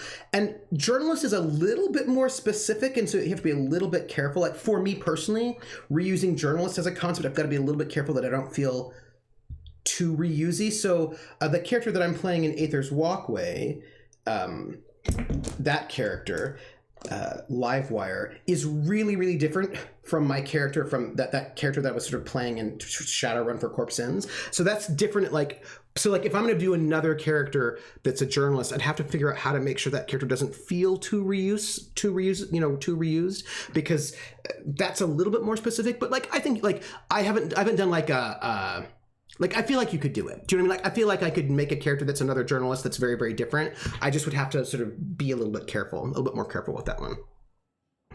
The character concept from the sci-fi game I mentioned earlier was the ship's engineer who was chased off other ships for improving them to the point of uselessness.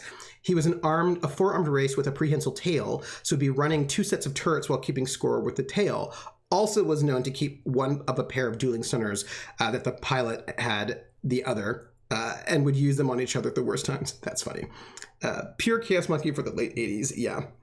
I keep wanting to do a sword and shield leader of men style, completely non-magical fighter type, but I can't ever get the mechanics to work. Sal, that's interesting. Can I ask, what are we talking, D&D 5e? Or what systems are you thinking about, Sal? What?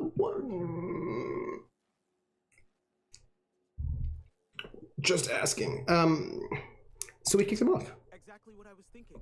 They hurt us all with their pettiness. Ooh, 4E Warlord. Inadvertently affected the incoming port and my livelihood.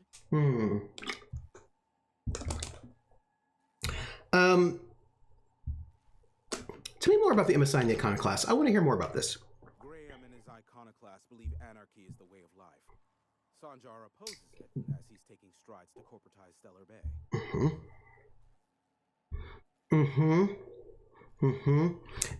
Can't we cut them off from inside the station? No, they're jamming the limited frequencies we have at our disposal. Nothing extraplanetary can get in or out until the frequency pollution thins out. The safest bet is to convince Graham and Sanjar to stop transmitting on their end. Okay. We're in Stellar Bay. My former partner, Sanjar, transmits from his office in MSI's headquarters in the Okay. center of town. Okay. Don't let him try to fool you. While his messages might seem like gibberish, they are in reality coded business orders to off-world companies. I understand why he needs the bandwidth, but we had a deal and he's broadcasting ceaselessly. I see. Okay. But why Amber Heights? Amber Heights is one of the only surviving settlements outside of Stellar Bay.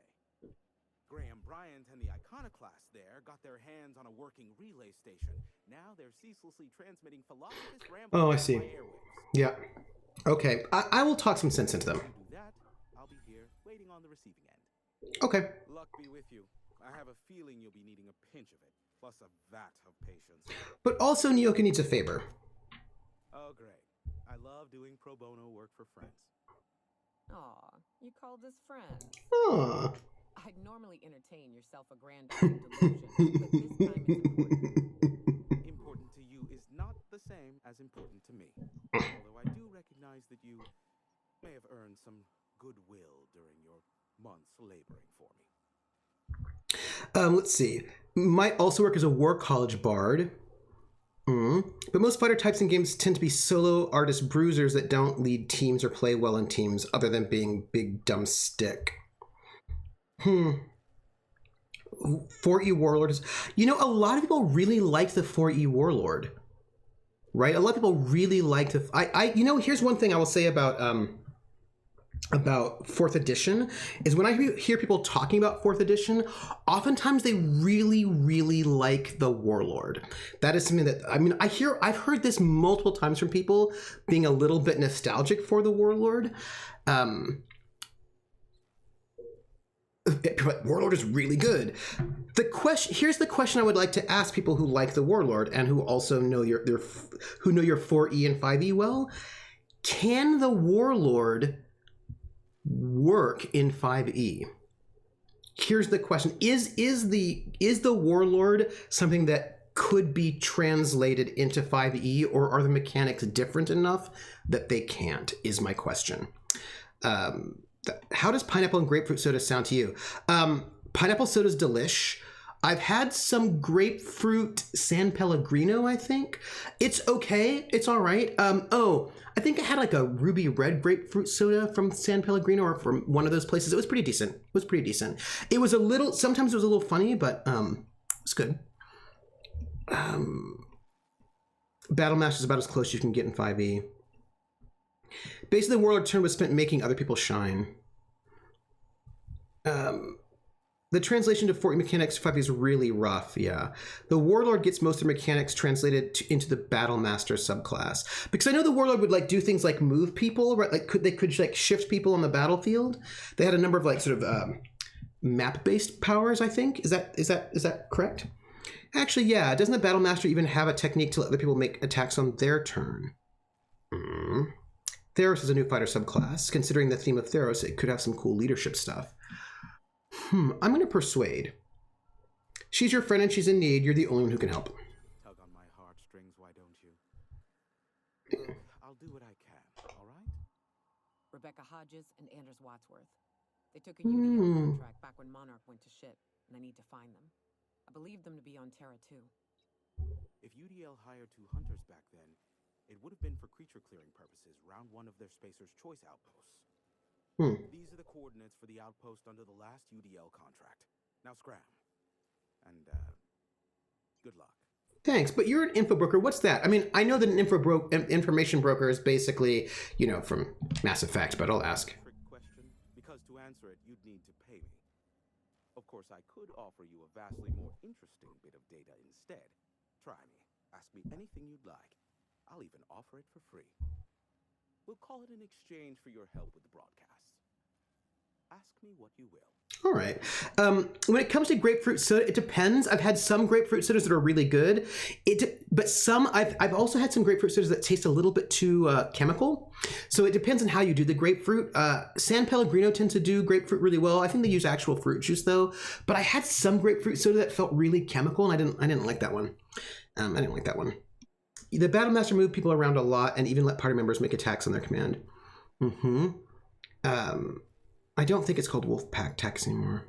You know the game is really low. I'm mostly just hearing, sorry, I have turned down the game because the what do you call it? Sound. Pre-start screen music was a little bit loud. I'm gonna turn that back up. Yes, the trumpets were a little bit too loud. So this idea about the sword and board leader is very interesting.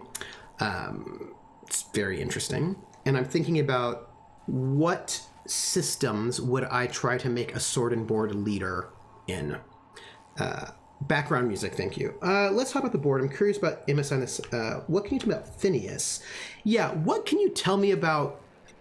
well, let's start with, have you received any broadcasts from Earth? Yeah, I'm going to like 3:20 because I started late. Why would I go out of my way to intercept messages from Earth? There's no market for them. No buyer means it's not worth my time. Fair.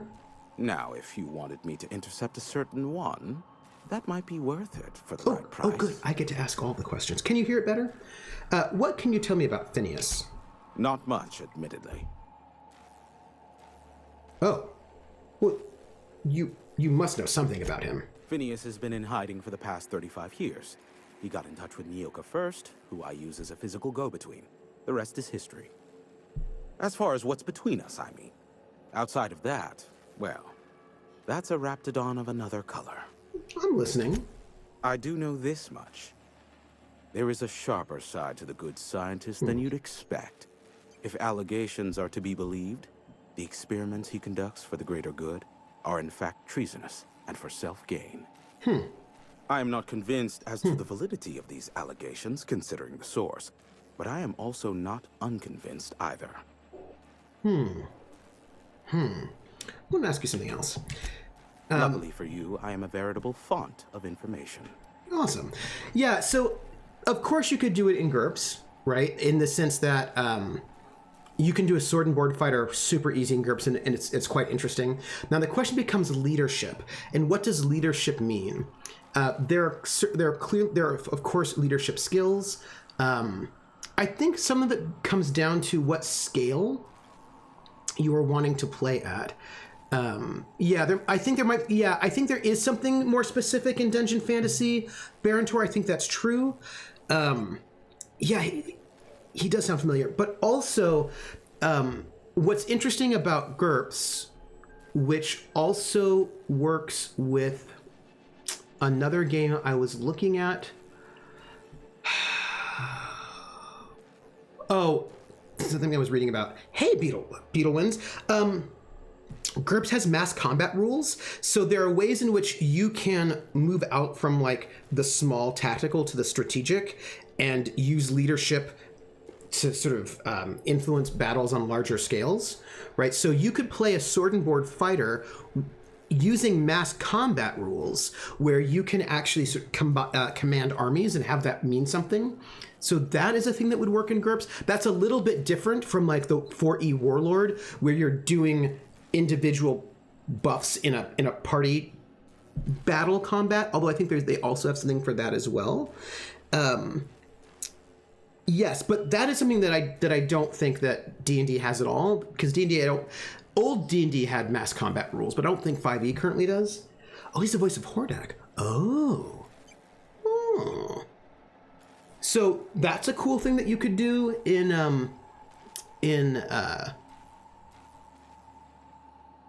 in GURPS, like you can do the mass combat rules. That would be a thing. Hordak from She-Ra. They are a curious lot. Insufferable. And short-sighted, too. What else do you wish to know?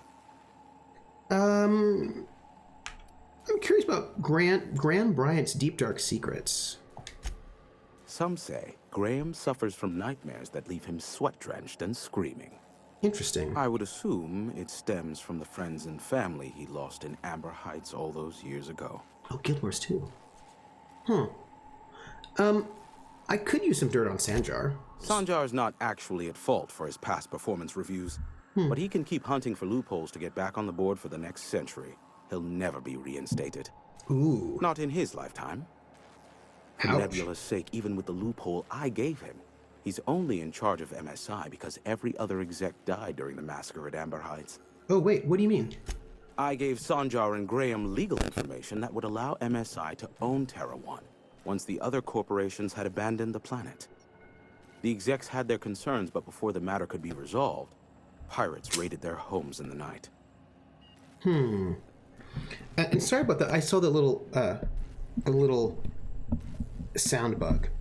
I need to get maybe some Bluetooth headsets. He does sound like that one guy. The black actor always does quiet so character. That dude that's the antagonist in Far Cry 3. Just switch from D&D to Warhammer Fantasy when dealing with army-sized combat. Oh, so yeah, you can do it because the thing is, this is why I'm thinking about this. The reason why I'm thinking about this question is because system does matter, in the sense that what leadership looks like is a little bit different in every game. Like what does leadership look like? I'm thinking about in GURPS spaceship combat. There is an option for the captain to do a maneuver which will allow them to give a bonus to other players on the ship. I think there might also be a way, there are also other things, like if you're a leader, if your party has an actual leader in GURPS, this will help you when it comes to surprise rolls and ambush rolls. I think your leader can do certain kind of tactics things that can, like, there are certain things that you can do in, Giancarlo Esposito. Oh, I know him. He's very good. There's certain things but that also depends on like what your mechanics are. Like if you're going to play a sword and board leader type in Fate, it's going to be very, very different because Fate structures its games very differently. Like if you're like, what I'm thinking about is, for example, in games that are very, very rules light, that may have almost no rules, one to be a very specific type that does very specific things may not actually work exactly because there aren't actually rules for you to do those things with. Also, where's that buzz coming from? Where's that? We're gonna do that. I wonder if it has to do with these. Think about it, because I used to have my mic on my boom stand, but I cannot put it on this thing. Yes, yeah. Giancarlo Esposito was Gus in Breaking Bad. Yeah. The second edition Warhammer Fantasy RPG was excellent. Just running around as a pig farmer trying not to get eaten by vampires. Oh, yeah. Leadership is a skill in Dungeons Fantasy. Knew I saw it somewhere. Yeah. I think it might also be in the regular one, but yeah. Sounds like something that's wireless using one of your cords as an antenna. I actually think it was that this one and this one were overlapping. That's what I think. Try 5e Middle Earth setting. Just import the Warrior Knight and ability command. Yeah. He's in the good place, but he does a French accent in that. Yeah. The Knight, totally. Also, Witcher. The Witcher has a space for you to be a sword and board leader type, and that is, you can be a sword and board fighter, of course, but also they have an ability called Command, which allows you to, because I'm playing, the Noble. The Noble is the character that you would play in The Witcher, because I'm playing a Noble, so like you have the ability to command and give players a bonus, or there are all these kind of different bonuses that you give your players depending on the circumstance. So the Noble in Witcher would do that concept in a slightly different way than you would in D&D or GURPS or Fate or Warhammer. What's the story between MSI and the Iconoclast? You mean between MSI, the Iconoclast, and myself? Oh. I bet neither of those megalomaniacs told you I was the true mastermind behind Monarch. No, they didn't.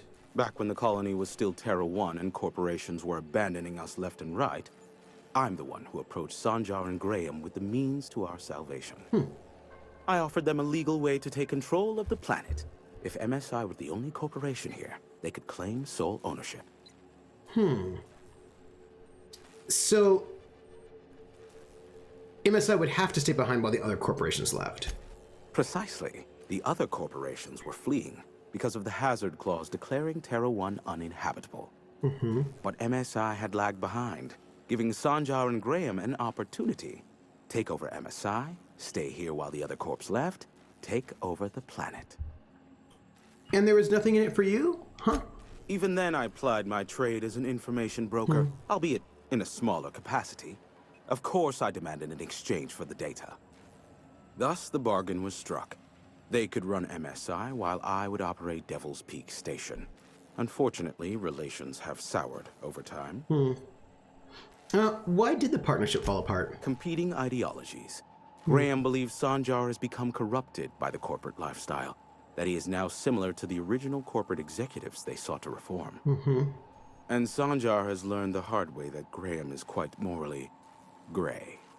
Oh, interesting. I want to ask you something else. Luckily for you, I am a veritable font of information. Let's talk about the board. There are so many members. Do specify. Like, do you have any compromising information on the chairman? If you try to cite me on this, I will deny. Do you understand? Yeah. What I am about to reveal is the sort of information that gets a body disappeared. Okay. MSI's ownership of Monarch is technically legal, but it would give MSI too much power on the board to grant them such status. So the chairman demonizes Monarch rather than welcome him back into the fold. Exactly. But you didn't hear so much as a whisper of such from me. Well, that was obvious. I knew that. Luckily for you, I am a veritable font of information. I'm done. How low you seemingly regard my trade. No, I'd like to compare some information. I No. may have a secret for you. No, we're good. We're good. How low? No, we're good. Sure. You know where to find me if you need me. Yeah. I leveled up, everybody. I leveled up. Yeah. So I think what's tricky is what does leadership mean? What does it mean to be a leader in a game? How does that manifest? How does it matter? I think that becomes the question. How does the leader? What does that mean practically in a game? So, for example, and how does that interact with whatever kind of mechanics that system has? Because so here's what I'm thinking about what they were saying. Also, the Workhorse Bard is proficient in medium armor and shield and can use Bardic Inspiration to add to damage of his. Yeah. So what I'm thinking of is that you could RP that. Like what Sal said was that they wanted to play a sword and board fighter with no magic who has leadership skills. And the question becomes, does that have a practical application? And the thing is, for a lot of games, you could just RP it, right? You could be like, well, I'm just going to RP that. But RPing it, but if there are no rules that make that manifest, then is it actually a thing? Do you see? Do you see what I'm saying? Do you see what I'm saying? In the sense that, like, if I were playing a completely rules-light game with no rules, and I said, like, I want to play a sword and board fighter with leadership, and I just RP that I'm a leader, but then it may not actually do anything in the game, and that may not be what Sal wants. Sal may actually want there to be a concrete impact of that leadership concept. Yeah, it depends on if it's RP or mechanics. Some of it would be a face for a leader, some of it might be strategy. Yeah, and if your game doesn't have mechanics, there's certain things that don't, like, what does that mean, right? So, like, there has to be some sort of a way, and especially, and here's something that's really interesting. what I'm hearing from Sal, that Sal wants to do this thing and wants it to matter. If your system is so rules light in certain ways or in certain spaces, then you're no different than any other character on that sense. Like, I want to be the leader and I want to do leader things. You're like, okay, but if none of that actually is mechanical, then anyone can do it, right? So that sword and board leader is just as good at sword and board leading as the No one tells you how much hermit of the job is waiting for action. monk, because there's no mechanical impact on it. So I think that Sal, like, they're wanting to sort of think about a mechanic, like a ways in which this might actually sort of impact things mechanically, as opposed to just RPing it. And I wonder how I would do that in Fate. Like, clearly in Fate, it would be an aspect, right? You would make that an aspect, so then you can invoke it.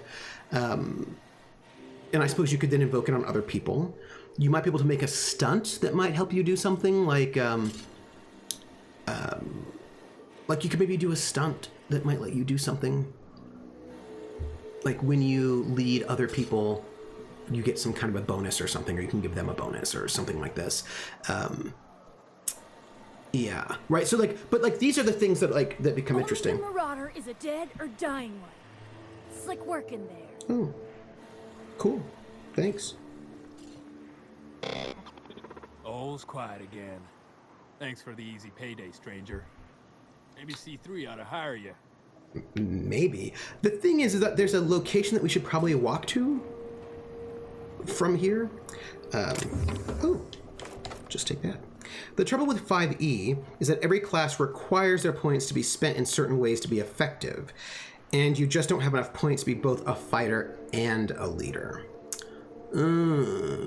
Stunt, inspiring leader. You are such an inspiring combatant that you can use your fight skill when making tests to inspire commander. Ooh, that's a good one. That's a great stunt. Krellin, that is a great stunt. Yes. That's a great Krellin. That's a great stunt. That's really good. It's almost like I know the Fate system or something. But here's why I like it. Here's why I especially like it. Krellin A, it's just good. They said southwest, right? They said there's like a place. Well, I don't know if we're gonna find it. We're gonna see what we can do.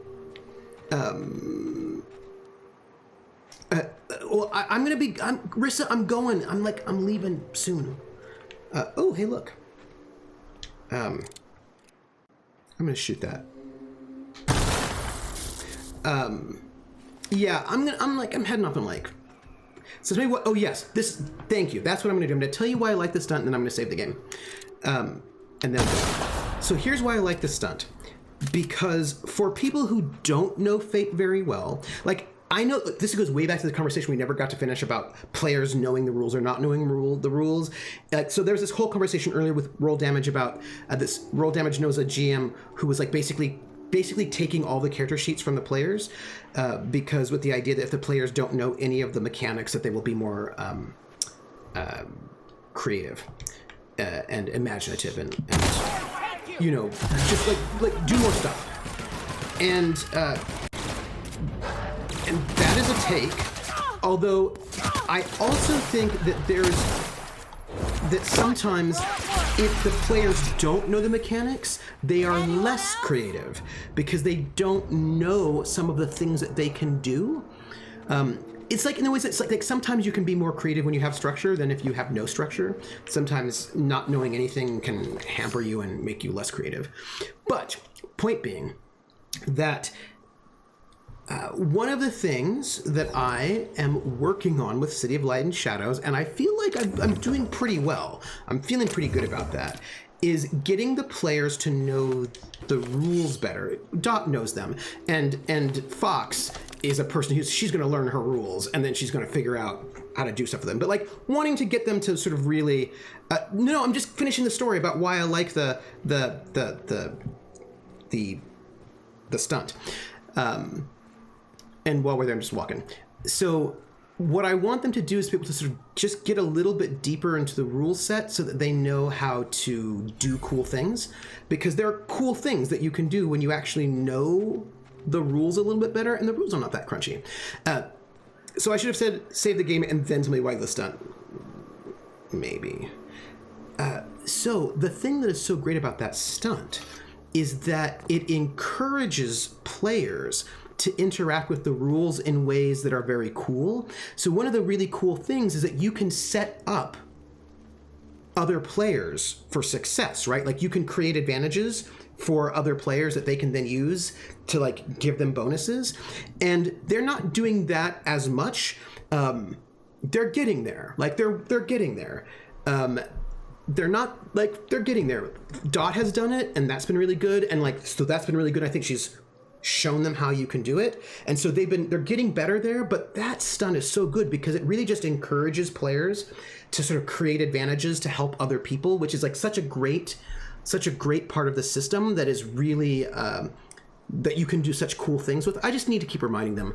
And so there's something honestly, my favorite use of stunts is use my good skill to do other stuff. Yeah, right. Like that's super cool, Krellin. And I just want to get them doing a little bit more of that. And let me save the game. Let me save the game.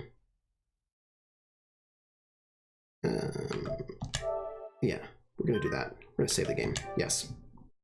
And then I'm gonna come here. So that stunt is so great because it encourages players to take advantage of the create advantage maneuver. My players in City of Light and Shadow tend to do a lot of overcome. They have started doing overcome and then using their boost to do stuff. They're starting to do a little bit of creating advantages. They've done some, and I'm like, just do more because it's so great. And that stunt is really good because it really encourages you to do that. And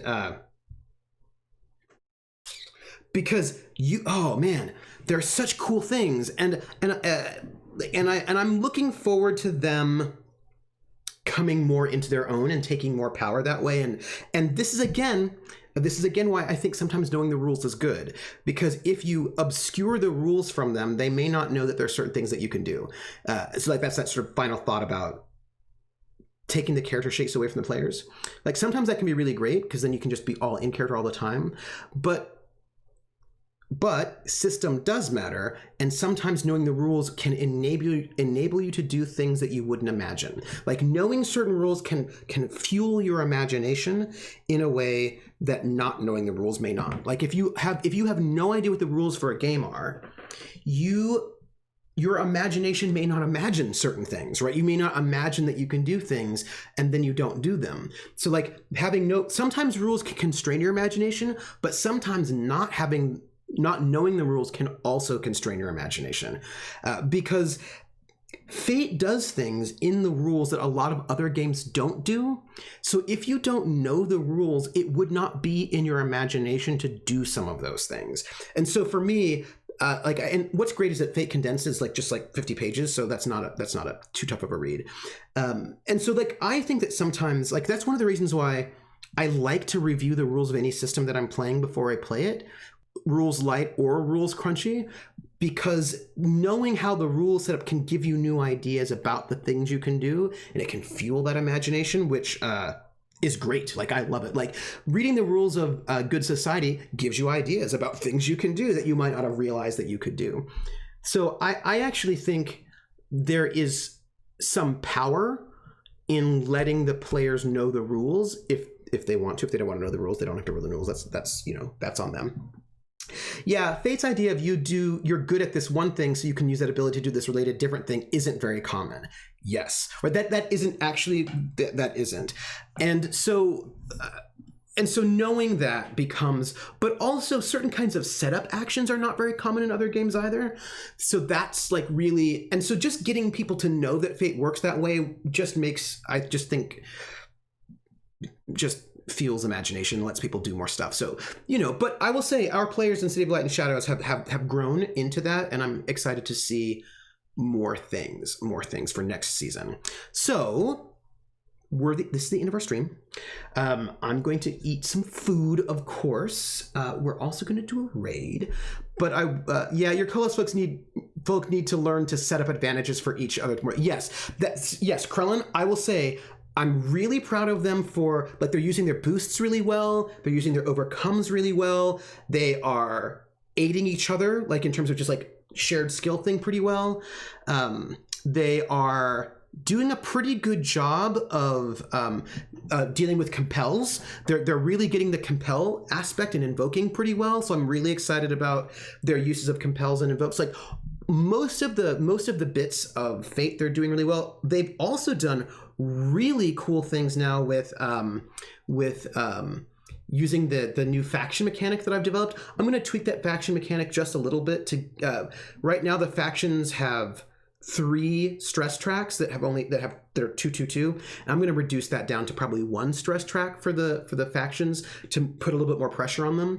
But they started using their factions really well, so they've got most of the elements of mechanics of Fate down pretty well. There are a couple things here or there.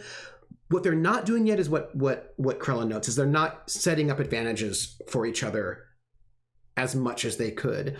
And that setting advantages up is, I think, a little bit hard to think of because it's not direct. But Vulpus, I didn't sell anything, but I didn't come across a vending machine yet. Fate sounds a bit like Assassin's Guild and Discworld, where they're very good doctors because they learned a lot about anatomy. Yeah, that's true actually. And I think the thing about creating advantages in Fate is that one move doesn't actually exist in a lot of games at all. Overcome, which is the do something directly, most games do that. Like most games have a do something directly mechanic, and so you're like, oh, I want to sneak, so I sneak particularly well, so I get a little bit of a boost. But like that is very much part of most games. But the idea that I'm going to set up an advantage that either my friends or myself can use later, that one does not happen a lot in a lot of other games. D&D has the assist action, but have you ever seen Sierra use it? No. And an assist, and the thing is, assist is not even the same because Fate has an assist mechanic wherein if both of you are trying to like fast talk, like if you both have the same skill, like if both people are trying to pick a lock and you both have lock picking, one person can give a +1 to the other. Like, so that mechanic exists in Fate, which is more like how sometimes how that works, right? That's sort of more like assist in other games. Do you know your lunches? But the create an advantage is really different. It's a very different concept. It's create or discover an advantage, and I think I might want to rename it create or discover an aspect. That might actually make them more likely to use it, because create advantage is what you're doing in some ways, but it's a little bit weird. So I kind of think that maybe conceptually create or discover an aspect might make them a little bit easier to understand, just a little bit. Blades in the Dark also is a setup mechanic, but I find I have to remind people that it's an option. Yeah. Yes, Panjan Drum, yes. Yeah, but Fate is really built around the idea of players putting boosts on obstacles for other players to utilize to overcome them. Yes, totally, completely. Scabbanac, I explain to my players every time they do it. Yeah. Help is used far more out of combat than in. Doesn't have GURPS have an assess action? Yes, it does. It does. It does. So, but the thing about the create an aspect is that it's actually a much more I'm going to call it create. In the book, it's created an advantage. I'm going to call it create an aspect. But it's a much bigger and it's a much more profound thing. Like, says Krellin, when fighting a boss in Fate, the idea is the rest of the party puts +2 boosts on the boss with their turn, and then the warrior uses those boosts to just overcome the boss in one swoop. Right, like, and that's very different. And that's very different from the assist mechanic, which also exists in Fate, where you just like give them a +1. But all of a sudden, things like, it's very different than something like in Fate, you can, how do I put this? I'm going to use video game terms. You can put, what's the term? You can put condition condition modifiers on people, right? There's a thing that you do in Fate that is much bigger. It's not an assist. It's actually more profound than that. Buffs. No, it's not buffs or debuffs. It's different. It's much more profound, right? Because you can do something like, okay, I'm going to create an advantage. Aspect, create an aspect. I want to rename it. I'm going to rename it because I'm going to write up City of Light and Shadows as a source book. You know that, right? And I'm going to rename it. Create an advantage is better. Create an aspect is better. Like you could use your fighting skill maybe, or wrestling skill or whatever, to create an advantage on a villain, which is that they're tied up. That's an aspect. Create an aspect. So it's like, yes, you can set up combo possibilities, which are very different than just giving somebody a +1. That's totally different. It's a mentality like how assists in basketball might help you score points for the team, but the person scoring has a lot more focus placed upon them. Yeah. D&D, the players want to be the hero, so it's almost a bit more selfish by default with the mechanics the way they say. Yes. Yes. But also, you don't want to waste your turn. People sometimes think that not physically attacking is wasting your turn, but that's actually not how it works in Fate. Physically attacking, like not doing something else other than physically attacking, is not wasting your turn. And also, this is also, like, I had another thought. Combos are a good thought. Yeah, combos are good. Wait, what's the term? Yeah. Isn't the best aspect to create and also the room is on fire by throwing a Molotov cocktail? That's a great aspect. Like, so here's a really interesting example of the difference between attack, if we're talking about combat, attack and create an aspect. By the way, I'm just renaming it create an aspect, discover an aspect.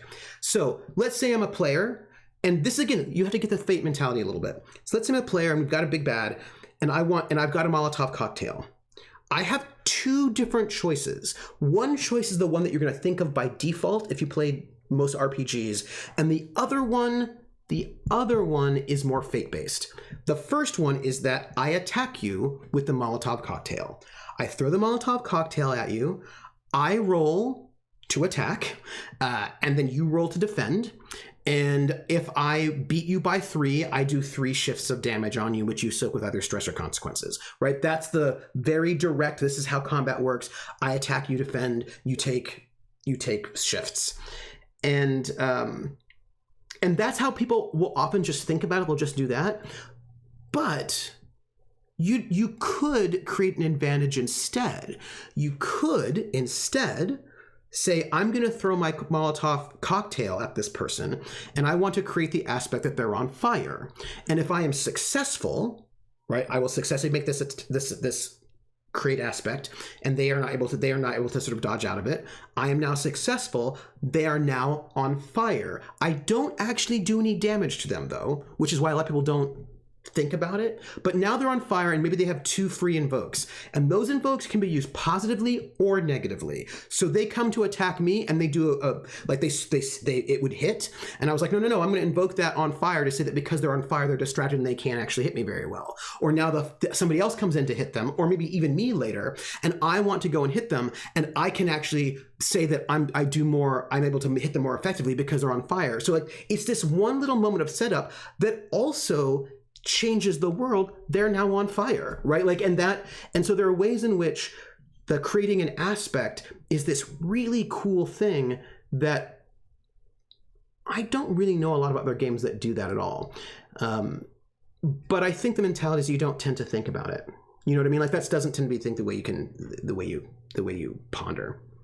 Yeah, being on fire does change the world, and it has impacts besides just those 2 invokes. Like, you can do things like, well, if they're on fire, they can no longer, hold that scroll, right? That's like, if they're on fire, they can't use the scroll because, so like, there's something that's really cool, and I just want to, encourage more people to use that,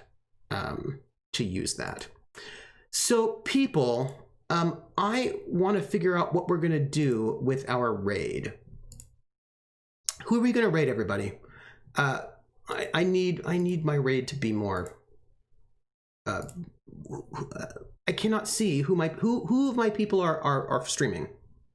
Who's streaming? Let me raid. Oh, Oh, I will. I'm gonna have a burrito, by the way. I just want you to know it. That's what I'm gonna have. All right, who of my people are live right now? Who we have not raided recently. I'm gonna raid the pantry. Oh, but Gen Con is like big and famous and huge. I feel like they don't need a raid at all. Oh, you know what? We're gonna raid Utopia. Utopia is this new BIPOC channel, and I think we should raid them. We should say hi to them. Oh, what is Kiss? Oh, hold on. Sorry about Utopia. Pause. No Utopia. What is Kiss? If What is Kiss is streaming, we're gonna raid What is Kiss, because What is Kiss does not currently have a bunch of viewers, so we're gonna raid them because What is Kiss is awesome. Mrs. Hell's in the next room yelling about manga being on sale and wants to know which manga I need. You need, if you're going for manga, I would say go for Sanctuary or maybe Crying Freeman. Crying Freeman, because I like Ikigami and Fumimura. We're gonna raid What is Kiss, Kisan Nathan, who I think is awesome. What is Kiss? That's not how you spell it. What is Kiss? Okay, that's no. Original run of Sailor Moon. Wait, I can't find it. Why is it not? With the typos, maybe. What is? No results found. Okay, well that doesn't make any sense. I want to raid you. What is Kiss? Like, here you are. What is Kiss? You're right there. There you go. I'm seeing you right now. You know what? Can I do this? You know what? I'm gonna try to do this. Yeah, it's the little automatic raid button thing is not coming up, but we're gonna do it by hand. So first off, everybody, this is our raid command. I want to go and give Kisan some love because Kisan is awesome. So here we go. We're gonna try this. Raid.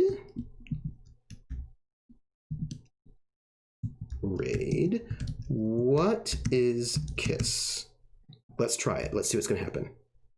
Okay, good. Everybody, give Kisan some love. Kisan is super great, everyone. Kisan is awesome, and I want to give Kisan some love. You have to call him Nathan, and I will see you if you want to. You can see me tomorrow night at 7 p.m. on Other Doc, where I'll be doing Ghosts of Saltmaw, or next week. You know, all the places, and you know my socials. You can catch me on Discord. You can follow and subscribe. Academic Foxhole on Twitter. Academic Foxhole on Patreon. Trooper SJP on YouTube and here. Okay, let's go say hi to Kisan. Yes.